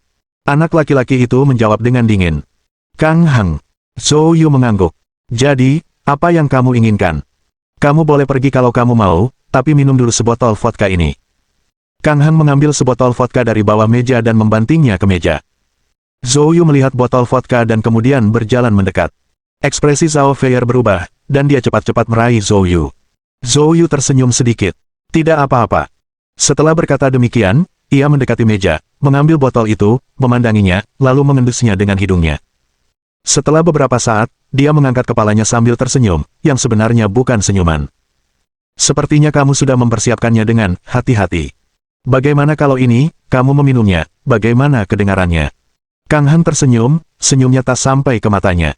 Nak, jangan tidak tahu berterima kasih. Aku memberimu kesempatan untuk minum demi Feier. Apakah menurutmu sembarang orang memenuhi syarat untuk minum bersama kita? Kalau kau takut, pergilah saja dari sini, jangan biarkan aku melihatmu bersama Feier lagi di masa depan, kalau tidak, aku akan menghajarmu setiap kali melihatmu. Bab 625. Alis Zhou Yu terangkat. Anak itu cukup sombong. Dia melangkah maju dan datang di depan Kang Heng. Ah, benarkah? Coba sentuh aku tantang kamu. Kang Heng mengangkat tangannya dan menamparkan Zhou Yu. Tamparan itu secepat kilat, dengan kekuatan yang menakjubkan, dan, pada saat yang sama, aura yang kuat terpancar dari tubuhnya. Kang Heng ini ternyata merupakan seniman bela diri alam bawaan. Untuk memiliki tingkat kultivasi seperti itu di usianya ini, dia jelas memiliki bakat yang luar biasa. Namun, gerakan Zhou Yu lebih cepat, secepat kilat, dan dia langsung meraih pergelangan tangan Kang Heng. Tidak peduli seberapa keras Kang Heng berjuang, tangan Zhou Yu tetap kokoh bagai lingkaran besi, tidak dapat digerakkan. Wajah Kang Heng langsung berubah. Pada saat itu, Zhou Yu berkata sambil tersenyum tipis. Apa, kamu tidak minum susu? Persetan dengan ibumu. Kang Heng sangat marah dan mengangkat kakinya untuk menendang. Akan tetapi, sebelum kakinya dapat terangkat, ia merasakan suatu kekuatan yang luar biasa di pergelangan tangannya, kekuatan yang begitu hebat hingga hampir menghancurkan tulang-tulangnya. Kang Heng menjerit memilukan, tubuhnya lemas, dan dia berlutut di hadapan Zhou Yu. Mendengar itu, beberapa orang yang duduk di sekitarnya langsung berdiri. Terutama pria yang di tengah. Matanya menyipit, dan dia menatap Zhou Yu dengan nada dingin. Biarkan dia pergi. Zhou Yu berkata dengan acuh tak acuh. Dan siapa kau yang memerintahku? Lalu bagaimana jika aku tidak melakukannya? Mendengar perkataannya, gadis di sampingnya, yang sebelumnya berbicara kepada Zhao Feier, langsung memarahinya. Nak, sebaiknya kau dengarkan Tuan Muda Su. Jika tidak, akhir hidupmu akan menyedihkan. Petik 2. Tuan Muda Su. Zhao Feier segera mendekati Zhou Yu dan berbisik. Zhou Yu, ini orang yang menggangguku, namanya Su Hongze. Keluarganya tampaknya berasal dari Shanghai, punya pengaruh baik secara hitam maupun putih, pengaruh yang sampai ke surga. Bisakah kamu mengatasinya? Jika kau tidak bisa, bawa saja aku dan lari. Meskipun Zhao Feier menjaga suaranya sangat pelan, Kang Heng mendengarnya dan, menahan rasa sakit, berteriak. Tuan Muda Su, mereka berencana untuk lari. Ekspresi Su Hongze tetap tenang. Tanpa perintahku, tidak ada seorang pun yang bisa pergi. Setelah berbicara, dia menatap Zhou Yu, suaranya dingin. Saya akan mengatakannya untuk terakhir kalinya. Lepaskan dia. Mulut Zhou Yu sedikit melengkung, dan dia sedikit mengencangkan cengkramannya pada pergelangan tangan Kang Heng. Retakan. Pergelangan tangan Kang Heng langsung dipatahkan oleh Zhou Yu. Kang Heng menjerit keras. Zhou Yu berkata datar. Ini adalah pelajaran untuk meminum minuman beralkohol. Setelah berbicara, Zhou Yu menendang dada Kang Heng, membuatnya berguling di tanah. Hal ini benar-benar membuat Zhu Hongzhe marah. Dia mendengus dingin. Kau minta mati. Silong, ambil tindakan, lumpuhkan dia. Saat Zhu Hongzhe selesai berbicara, dari sudut di belakangnya, sebuah bayangan dengan cepat melompat ke depan dan melayangkan pukulan ke arah Zhou Yu. Zhou Yu mengerutkan kening dan langsung membalas dengan pukulan. Bang! Dengan suara dentuman yang teredam, mata Zhou Yu berkedut saat dia terhuyung mundur selangkah. Pada saat yang sama, seorang pria berambut pirang muncul di hadapannya. Zhou Yu perlahan mengangkat tangannya dan melihat dua luka di punggung tangannya. Darah mengucur deras. Kilatan dingin melintas di mata Zhou Yu saat dia menatap pria berambut pirang itu. Pria berambut pirang itu menampakkan senyum sinis dan mengacungkan tinjunya ke arah Zhou Yu. Di tinjunya terdapat sepasang tinju keemasan yang dilengkapi dengan duri. Senjata-senjata penghancur buku jari ini, yang sudah jelas mencapai level senjata dewa, benar-benar mampu melukai Zhou Yu, bahkan dengan teknik kuali emas bawaannya. Kali ini, Zhou Yu ceroboh. Pada saat yang sama, Zhao Feier juga sangat ketakutan. Zhou Yu selalu tak terkalahkan di hati Zhao Feier. Tetapi dia tidak pernah menduga Zhou Yu akan terluka hanya dalam satu kali pertukaran. Wajahnya berubah pucat pasi saat dia bergegas dan meraih tangan Zhou Yu. Zhou Yu, jangan khawatir, aku baik-baik saja, Zhou Yu meyakinkannya. Silong tertawa dingin. Beri kamu waktu 3 detik. Jika kau tidak berlutut dan meminta maaf kepada Tuan Muda Zhu, aku akan memastikan kau menderita di tempat. Petik 2. Wajah Zhao Fei berubah saat dia dengan cepat melihat ke arah Zhu Hongzhe. Tuan Muda Zhu, semua orang minum terlalu banyak hari ini dan menjadi sedikit impulsif. Jika kau membiarkan kami pergi sekarang, aku akan mengajakmu makan di lain hari untuk meminta maaf. Bagaimana kedengarannya? Melihat Zhao Feier benar-benar memohon pada seseorang demi dirinya, Zhou Yu segera mencoba menghentikannya. Namun Zhao Feier menahannya dengan kuat, tidak membiarkannya bergerak. Zhou Yu terperangkap antara tawa dan air mata. Pada saat yang genting, gadis ini benar-benar tidak menunjukkan rasa takut. Akan tetapi, dengan seseorang seperti Zhu Hongzhe, anak orang kaya generasi kedua yang manja, semakin banyak Anda memohon, semakin besar kemungkinan ia akan bersemangat, dan semakin besar pula keuntungan yang akan ia ambil. Seperti yang diharapkan, Zhu Hongzhe tertawa dingin. Feier, Kang Heng adalah temanku, namun bajingan ini mematahkan lengannya. Jika aku membiarkan kalian berdua pergi begitu saja, di mana wajah keluarga Zhu? Kamu boleh pergi, tapi kalau kamu menghabiskan sebotol alkohol ini, baru aku akan membiarkanmu pergi. Zhu Hongzhe mendongak dan menunjuk ke botol di atas meja. Ekspresi wajah Zhao Feier berubah jelek. Mengesampingkan apakah ada yang salah dengan alkohol. Bahkan jika itu baik-baik saja, setelah minum sebotol besar, dia mungkin akan mabuk berat, bisakah dia pergi saat itu? Tuan Muda Zhu, saya tidak bisa meminumnya. Tidak bisa minum. Zhu Hongzhe mendengus. Kalau begitu, jangan salahkan aku karena bersikap kejam. Hari ini, kalian berdua tidak akan pergi kemanapun. Mendengar perkataannya, Long Yi melangkah maju. Retakan. Dia menghancurkan lantai bar dengan satu kaki, pemandangan itu membuat Zhao Feier gemetar dari ujung kepala sampai ujung kaki. Tunggu sebentar. Aku akan minum. Terdesak, Zhao Feier tidak punya pilihan selain setuju. Namun pada saat itu, tangan Zhou Yu terulur, melingkari pinggang Zhao Feier, dan dengan tarikan pelan, dia menariknya mendekat ke sisinya. Feier, tidak perlu merendahkan dirimu di hadapan sampah-sampah ini. Tapi, kamu terluka. Akan tetapi, sebelum dia bisa menyelesaikan perkataannya, Zhou Yu melambaikan tangannya di depan matanya. Zhao Feier tercengang. Tangan Zhou Yu baru saja berdarah deras, dan sekarang sudah baik-baik saja, ini terlalu. Cedera ringan seperti itu sudah lama sembuh. Merasa lebih baik sekarang. Serahkan sisanya padaku. Petik 2. Tanpa basa-basi lagi, Zhou Yu menarik Zhao Feier ke belakangnya. Dia menatap Long Yi dengan dingin. Kamu pasti senang dengan dirimu sendiri atas serangan diam-diam itu. Balas dendam, adil rasanya jika aku membalasnya. Dengan kata-kata itu, sosok Zhou Yu lenyap dari tempatnya. Bab 626. Pelajaran. Kecepatan Zhou Yu begitu cepat sehingga Silong tidak punya waktu untuk bereaksi. Dia melihat Zhou Yu menghilang dan langsung merasakan krisis menyerangnya. Secara naluriah, dia melancarkan pukulan untuk bertahan, tetapi sosok Zhou Yu muncul di sebelah kirinya. Dia bahkan tidak melihat bagaimana Zhou Yu melakukan gerakan ketika pergelangan tangannya sudah digenggam oleh Zhou Yu. Keterkejutan memenuhi mata Silong. Puncak bawaan agung.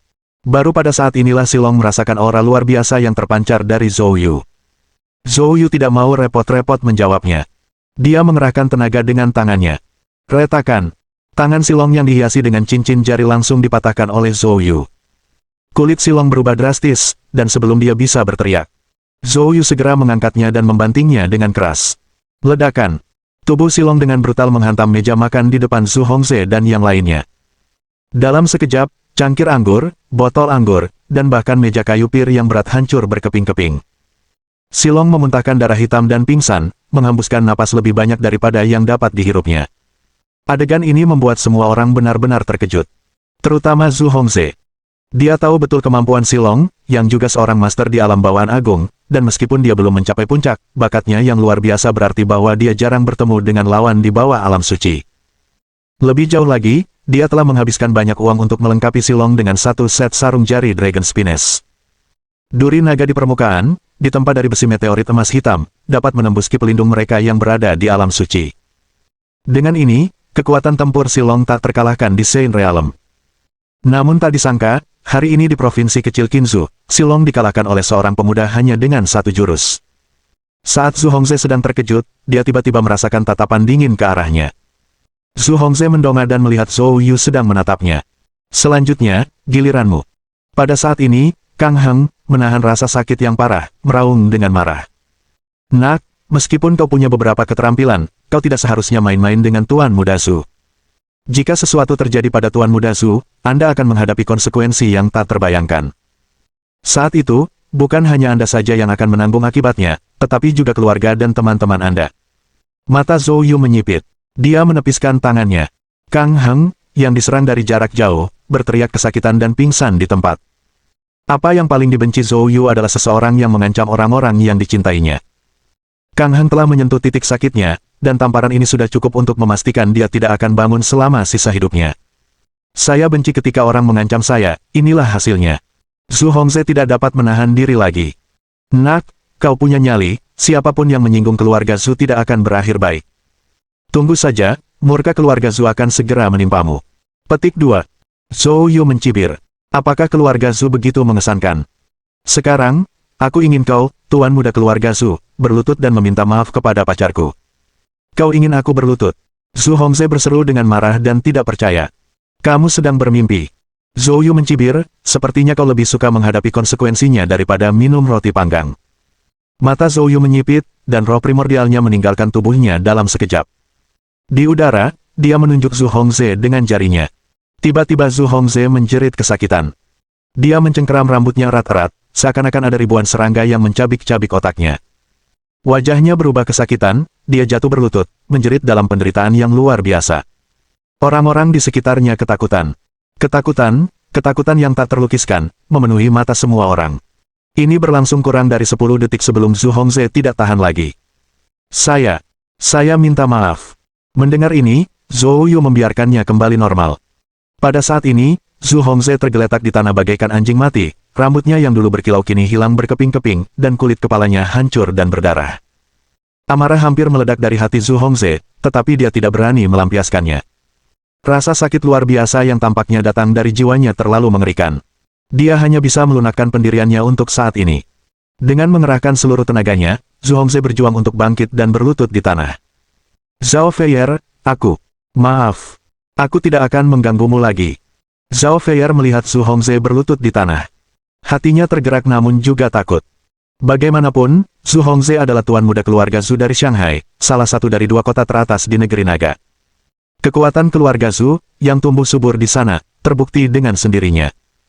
Yang dapat dipikirkannya hanyalah apa yang harus dilakukan jika keluarga Zhu datang untuk membalas dendam. Zhou Yu melihat kekhawatiran Zhao Feier dan tertawa. Jangan khawatir, aku jamin, selama kamu berada di Qinzhou, sekuat apapun keluarganya, mereka tidak akan bisa menyentuhmu. Zhao Feier membuka mulutnya dan kemudian mendesah. Ayo pergi, Zhou Yu. Zhou Yu mengangguk, lalu menoleh ke Zhu Hongze. Jangan biarkan aku melihatmu di Qinzhou lagi, atau aku akan mematahkan kakimu. Setelah mengatakan itu, Zhou Yu pergi bersama Zhao Feier. Zhu Hongze memperhatikan sosok Zhou Yu yang menjauh, matanya dipenuhi dengan kebencian yang mendalam. Bawa aku ke rumah sakit. Orang-orang di belakang Zhu Hongze akhirnya bereaksi, buru-buru membantunya berdiri dan bergegas pergi. Dalam perjalanan pulang, Zhao Feier tidak berbicara sepanjang waktu. Zhou Yu berkata sambil tersenyum. Ada apa? Masih takut?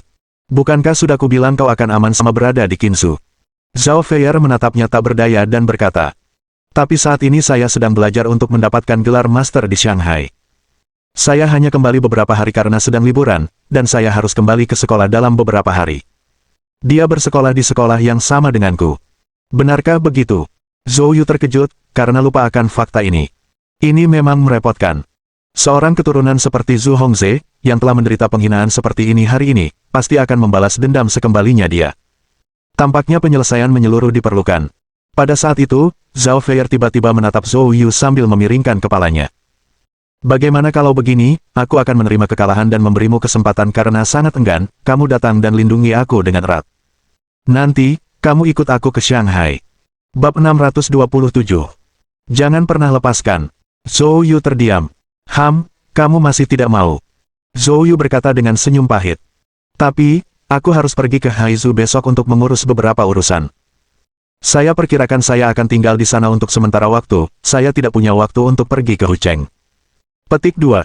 Namun, yakinlah, aku akan menemukan cara untuk menyelesaikan masalah ini secara tuntas. Ngomong-ngomong, kamu baru saja menyebutkan bahwa mereka menekan kakek buyutmu melalui pemerintah negara bagian, kan?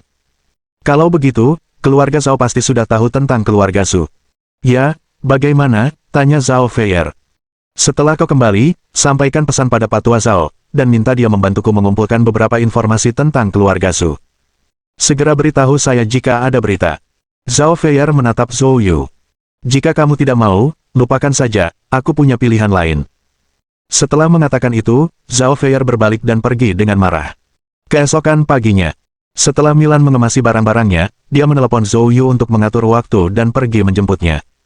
Setelah Zhou Yu selesai sarapan di hotel, sambil menunggu di lobi lantai bawah, panggilan Zhao Jianlong masuk.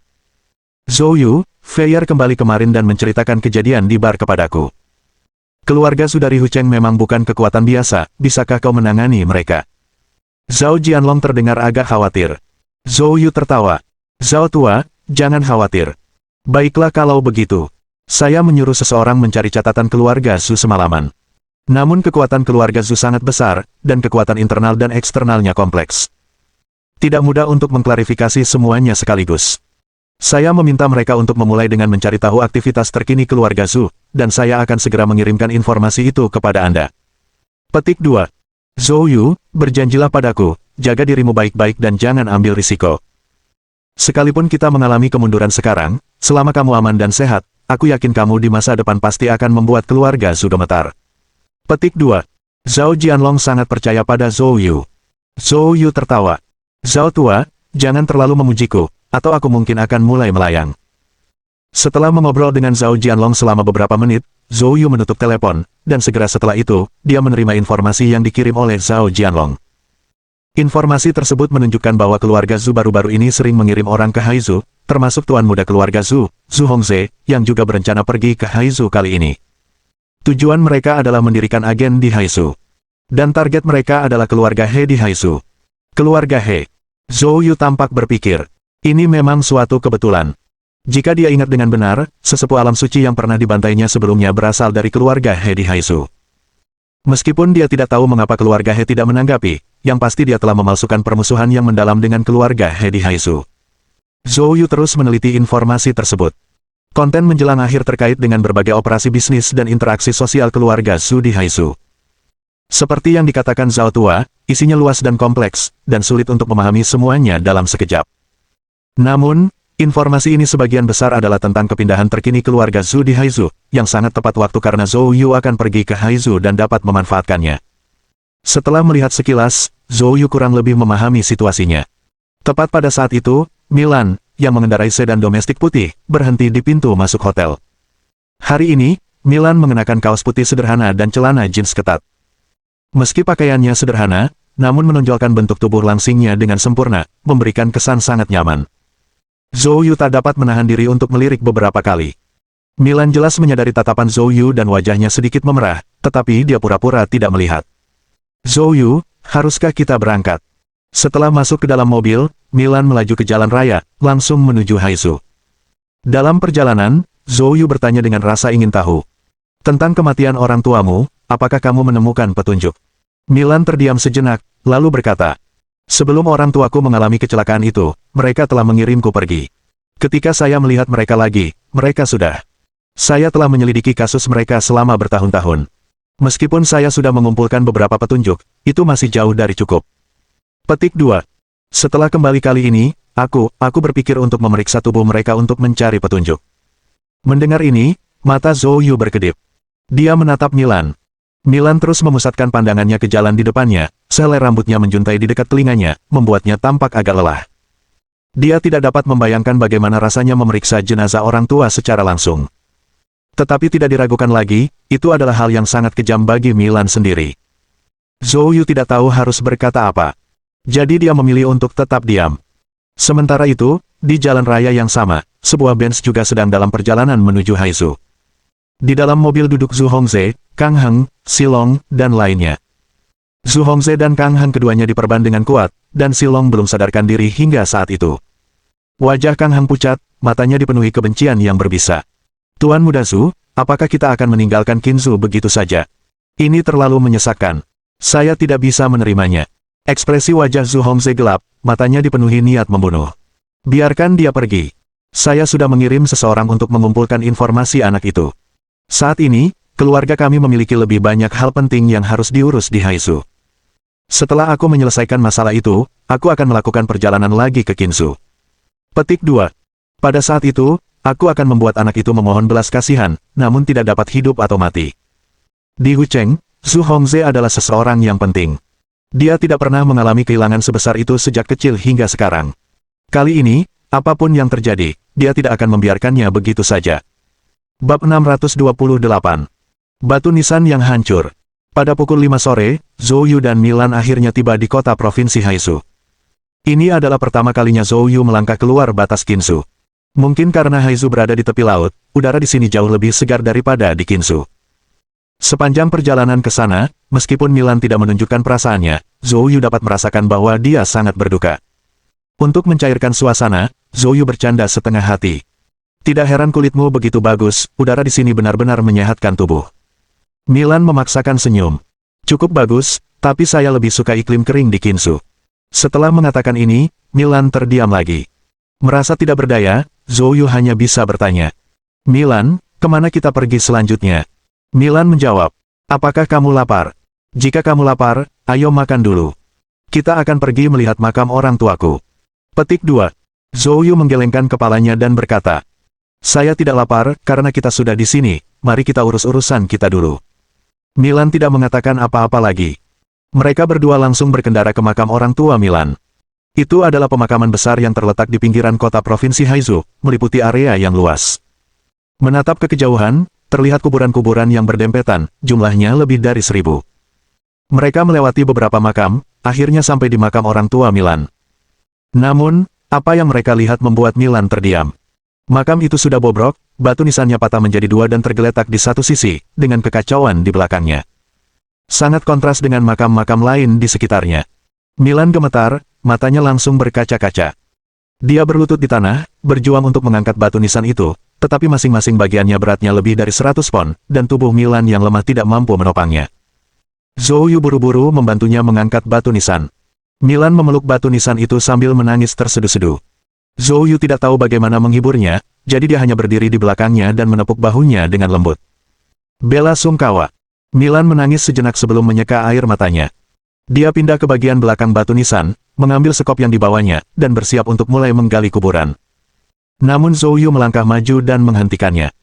Milan, aku tidak tahu apa yang terjadi di sini, tapi aku sudah menggunakan Divine Sense untuk memeriksanya. Itu kuburan kosong, ada. Tidak ada orang di dalam. Apa? Wajah Milan menunjukkan keterkejutan. Orang tuaku pasti dimakamkan di sini, katanya dengan suara gemetar. Zhou Yu menatapnya dengan saksama dan berkata perlahan. Tampaknya telah digali. Petik 2. Setelah jeda, Zhou Yu melanjutkan. Jika kamu yakin orang tuamu dimakamkan di sini, maka sepertinya ada seseorang yang menggali dan mengambil jasad mereka setelahnya. Milan merasakan kegelapan di depan matanya dan hampir pingsan. Zhou Yu segera mendukungnya. Beberapa saat kemudian, Milan agak pulih. Dia tidak dapat menahannya lagi, dan menangis sekeras-kerasnya. Mengapa hal ini terjadi? Orang tuaku sudah meninggal, mengapa mereka tidak mau membiarkan jasad mereka sendiri? Mata Zhou Yu menyipit, cahaya dingin berkelap-kelip di dalamnya. Secara logika, ini kan pemakaman umum, harusnya ada yang membersihkannya secara rutin. Jadi mengapa hanya makam orang tuamu saja yang berantakan, dan tidak ada seorang pun yang mengurusnya? Milan menegang, tatapannya yang penuh air mata beralih ke Zhou Yu. Saya pikir para pengurus di sini pasti tahu sesuatu, katanya. Milan langsung mengerti. Benar, mereka pasti tahu. Aku akan mencari mereka, katanya. Sambil berkata demikian, Milan berbalik dan berlari menuju kejauhan. Zhou Yu mengikutinya dari dekat.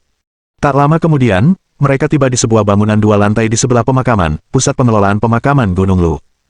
Mengikuti petunjuk itu, mereka sampai di pintu sebuah kantor yang bertuliskan, kantor manajemen. Zhou Yu mengetuk pintu. Setelah menunggu cukup lama, terdengar suara kesal dari dalam. Apa-apaan ini terburu-buru. Sesaat kemudian, pintu terbuka, dan seorang pria tegap berambut kuning, mengenakan sandal jepit dan tank top merah, melangkah keluar. Tato naga hijau di lengan kirinya dan harimau putih di lengan kanannya, bersama dengan penampilannya yang garang, akan membuat setan atau hantu biasa menjauh. Si kasar berambut kuning melirik Zhou Yu dan Milan yang berdiri di pintu, pandangannya melirik Zhou Yu sebentar sebelum menatap tajam Milan dengan ekspresi cabul.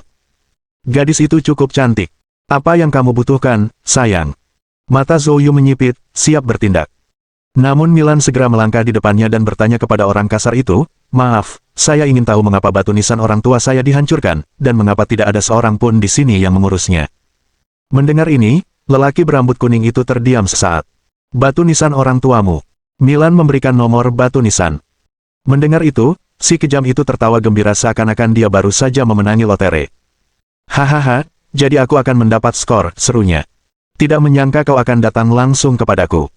Orang kasar berambut kuning itu kemudian mengulurkan tangannya yang menjijikkan, mengarahkan langsung ke lengan Milan. Bab 629. Chen Feihu. Namun, saat lelaki kekar itu hendak meraih lengan Milan, sebuah tangan muncul dari samping bagaikan kilat dan mencengkeram pergelangan tangannya. Pria berambut pirang kekar itu terkejut dan langsung melotot ke arah Zhou Yu.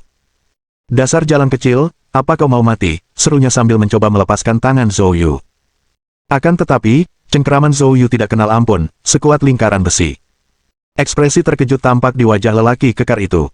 Pada saat itu, Zhou Yu tiba-tiba mengerahkan kekuatannya. Retakan. Pergelangan tangan pria kekar berambut pirang itu patah pada sudut 90 derajat. Tubuh lelaki berambut pirang itu bergetar. 1 detik kemudian. Dia menjerit keras, jatuh berlutut kesakitan. Zhou Yu menarik Milan ke belakangnya, lalu menendang dada pria kekar itu, menjatuhkannya ke tanah. Sebelum pria itu sempat bereaksi, kaki Zhou Yu sudah menekan dadanya.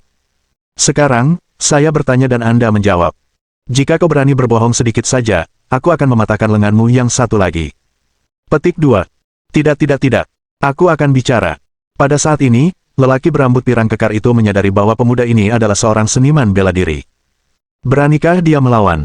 Dia langsung menangis terseduh-seduh, memohon ampun sambil menjerit kesakitan. Cukup menyadari situasinya. Zhou Yu berkata dengan dingin. Kakak, nama saya Azuang. Petik 2.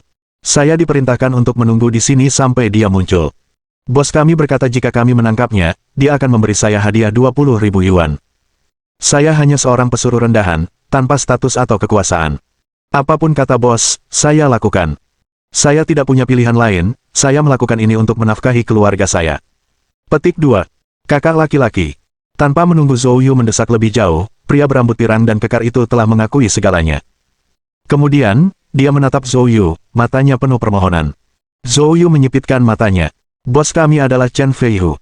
Dia adalah orang nomor 1 di dunia bawah seluruh kota provinsi. Saya tidak berani menentang perintahnya. Petik 2. Zhou Yu menoleh ke arah Milan. Apakah kamu mengenalnya? Wajah Milan memucat saat dia menggelengkan kepalanya. Tidak, aku tidak. Zhou Yu melihat kembali ke Azuang. Mengapa bosmu ingin menangkapnya? Saya juga tidak tahu. Sebenarnya, aku bahkan tidak tahu siapa dia. Lalu bagaimana kau tahu dialah yang akan ditangkap? Nada bicara Zhou Yu menjadi berat. Azuang buru-buru menjelaskan. Atasan kami menyuruh saya untuk tetap di sini dan mengawasi kalau ada yang bertanya tentang makam yang runtuh. Tidak peduli siapa yang memintanya, dia menyuruhku menangkap orang itu dan membawanya kepadanya.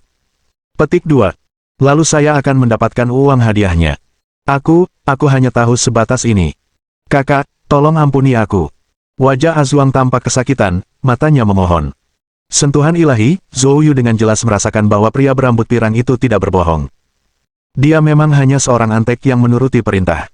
Zhou Yu merenung sejenak, lalu berkata, "Telepon saudaramu Tiger dan katakan padanya kamu telah menangkap orang itu, dan suruh dia datang segera."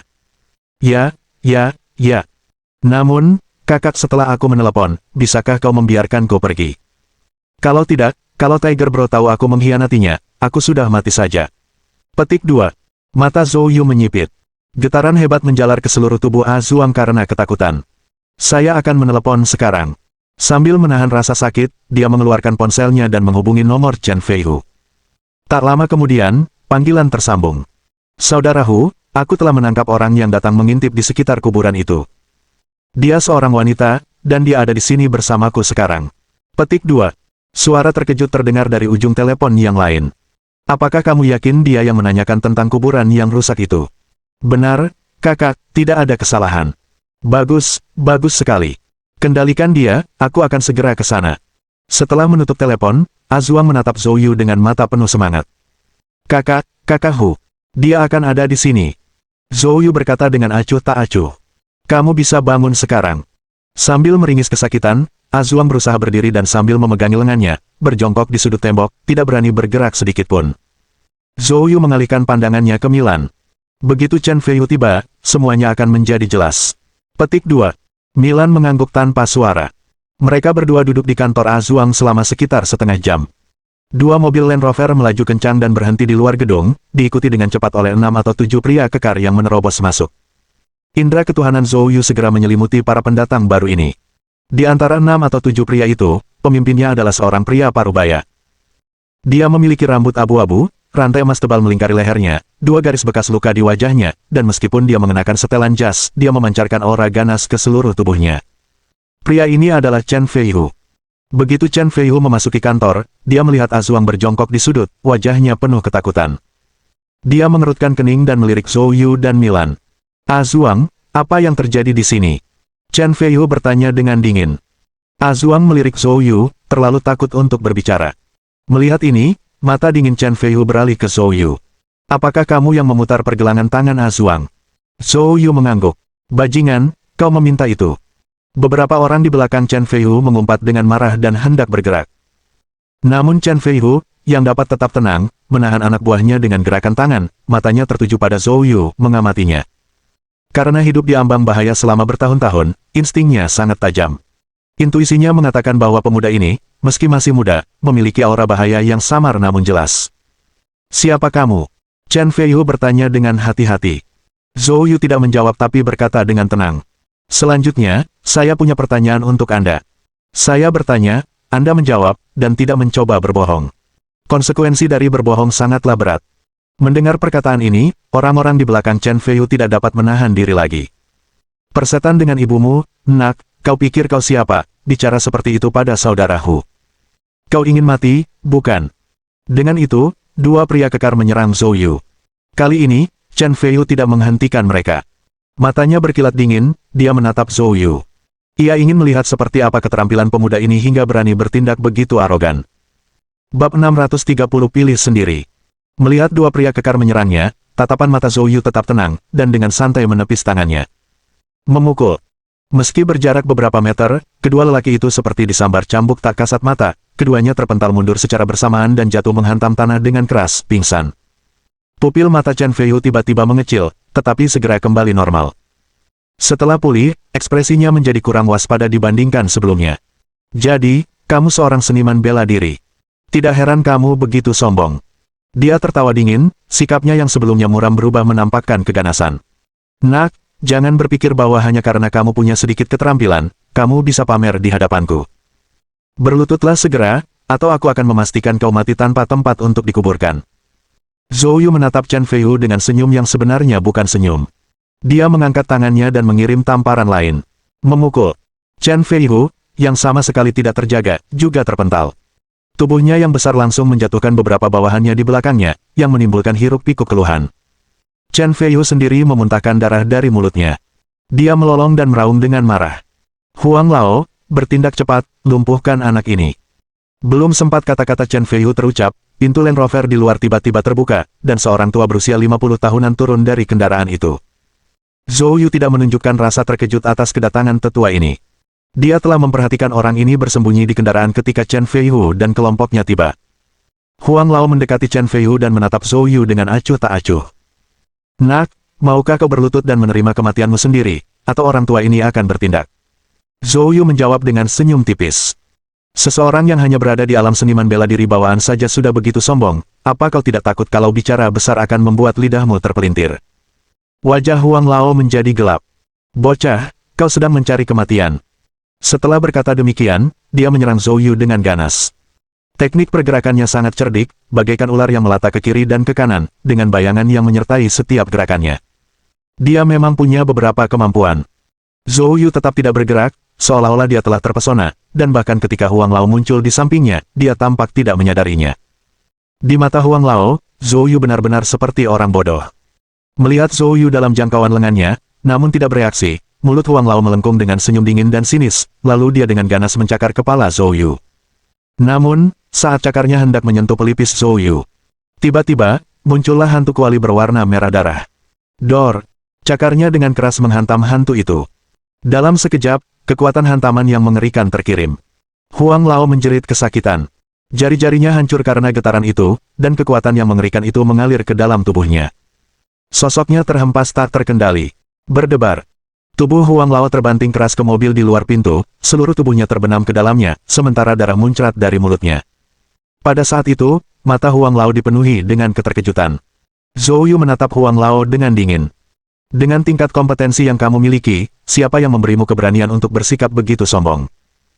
Meskipun Huang Lao berada di alam bawaan agung, kekuatannya hanya pamer dan tidak berwujud, sama sekali tidak kokoh, kemungkinan besar merupakan hasil dari peningkatan alamnya secara paksa melalui penggunaan pengobatan spiritual. Satu-satunya hal yang layak disebutkan tentang pria ini adalah teknik pergerakannya. Selain itu, dia sama sekali tidak berharga di mata Zhou Yu. Huang Lao kini menyadari bahwa ia telah menendang lempengan besi. Dia segera memohon belas kasihan. Adik, ini semua salah paham, jangan ganggu aku akan segera pergi. Zhou Yu berkata dengan acuh tak acuh. Tidak ada kesalahpahaman. Setelah berbicara, dia menamparkan dengan telapak tangannya. Retakan. Penatua Huang tidak memiliki kesempatan untuk bereaksi sebelum Zhou Yu menghancurkan dantiannya dengan satu serangan telapak tangan itu.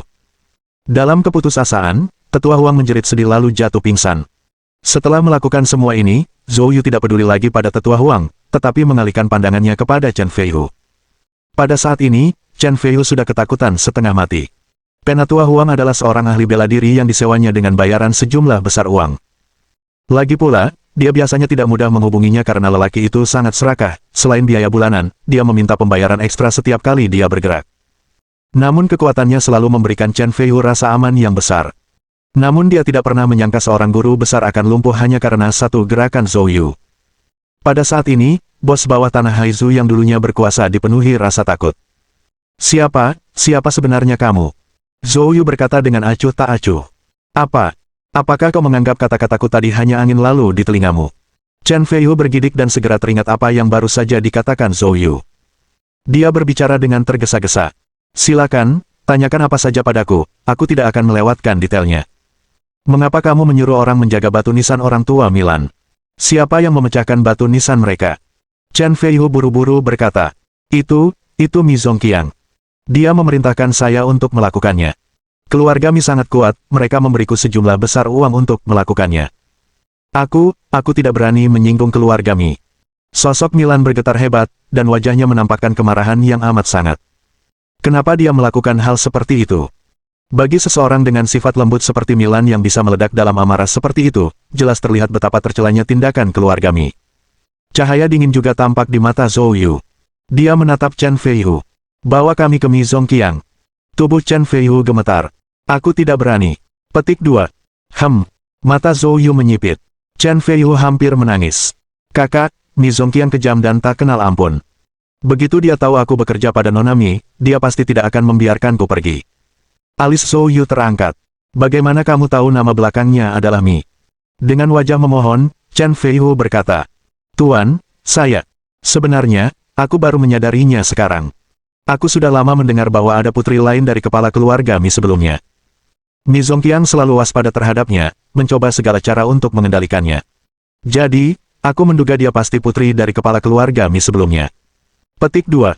Aku benar-benar tidak ingin terlibat dalam perebutan kekuasaan keluarga Mi. Jika aku tahu hal ini sebelumnya, aku tidak akan mengambil masalah ini meskipun itu akan membunuhku. Petik 2.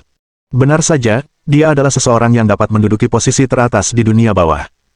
Chen Feiyu ini ternyata cukup cerdik. Akan tetapi, semakin dia seperti ini, semakin kecil kemungkinan bagi Zhou Yu untuk melepaskannya. Zhou Yu memiliki urusan lain yang harus diselesaikan di Haizu dan kebetulan membutuhkan seseorang untuk menjalankan tugasnya. Chen Feiyu ini sangat cocok. Zhou Yu mengulurkan tangan dan meraih. Gelombang ki sejati yang kuat langsung menyedot Chen Feiyu ke tangan Zhou Yu. Zhou Yu memegangi tenggorokannya seorang diri.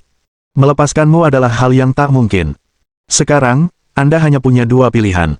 Petik 2. Mati atau bekerja untukku. Pilih sendiri. Mohon dukungan dari omom ante-ante sekalian. Buat subscribe atau sharekan novel Mimin ke Facebook kalian, agar channel Mimin bisa terus berkembang. Dengan begitu, Mimin bisa lebih semangat untuk up novel seru lain ke depannya. Buat teman-teman yang sudah subscribe dan sharekan novel Mimin, Mimin ucapkan terima kasih sebanyak-banyaknya. Sekiranya teman-teman menghadapi masalah video diputar dalam bahasa Inggris, coba tukar kepada bahasa Indonesia original melalui cara ini. Semasa mendengarkan, pencet tombol setting di atas kanan video, pilih audio track dan tukar bahasa.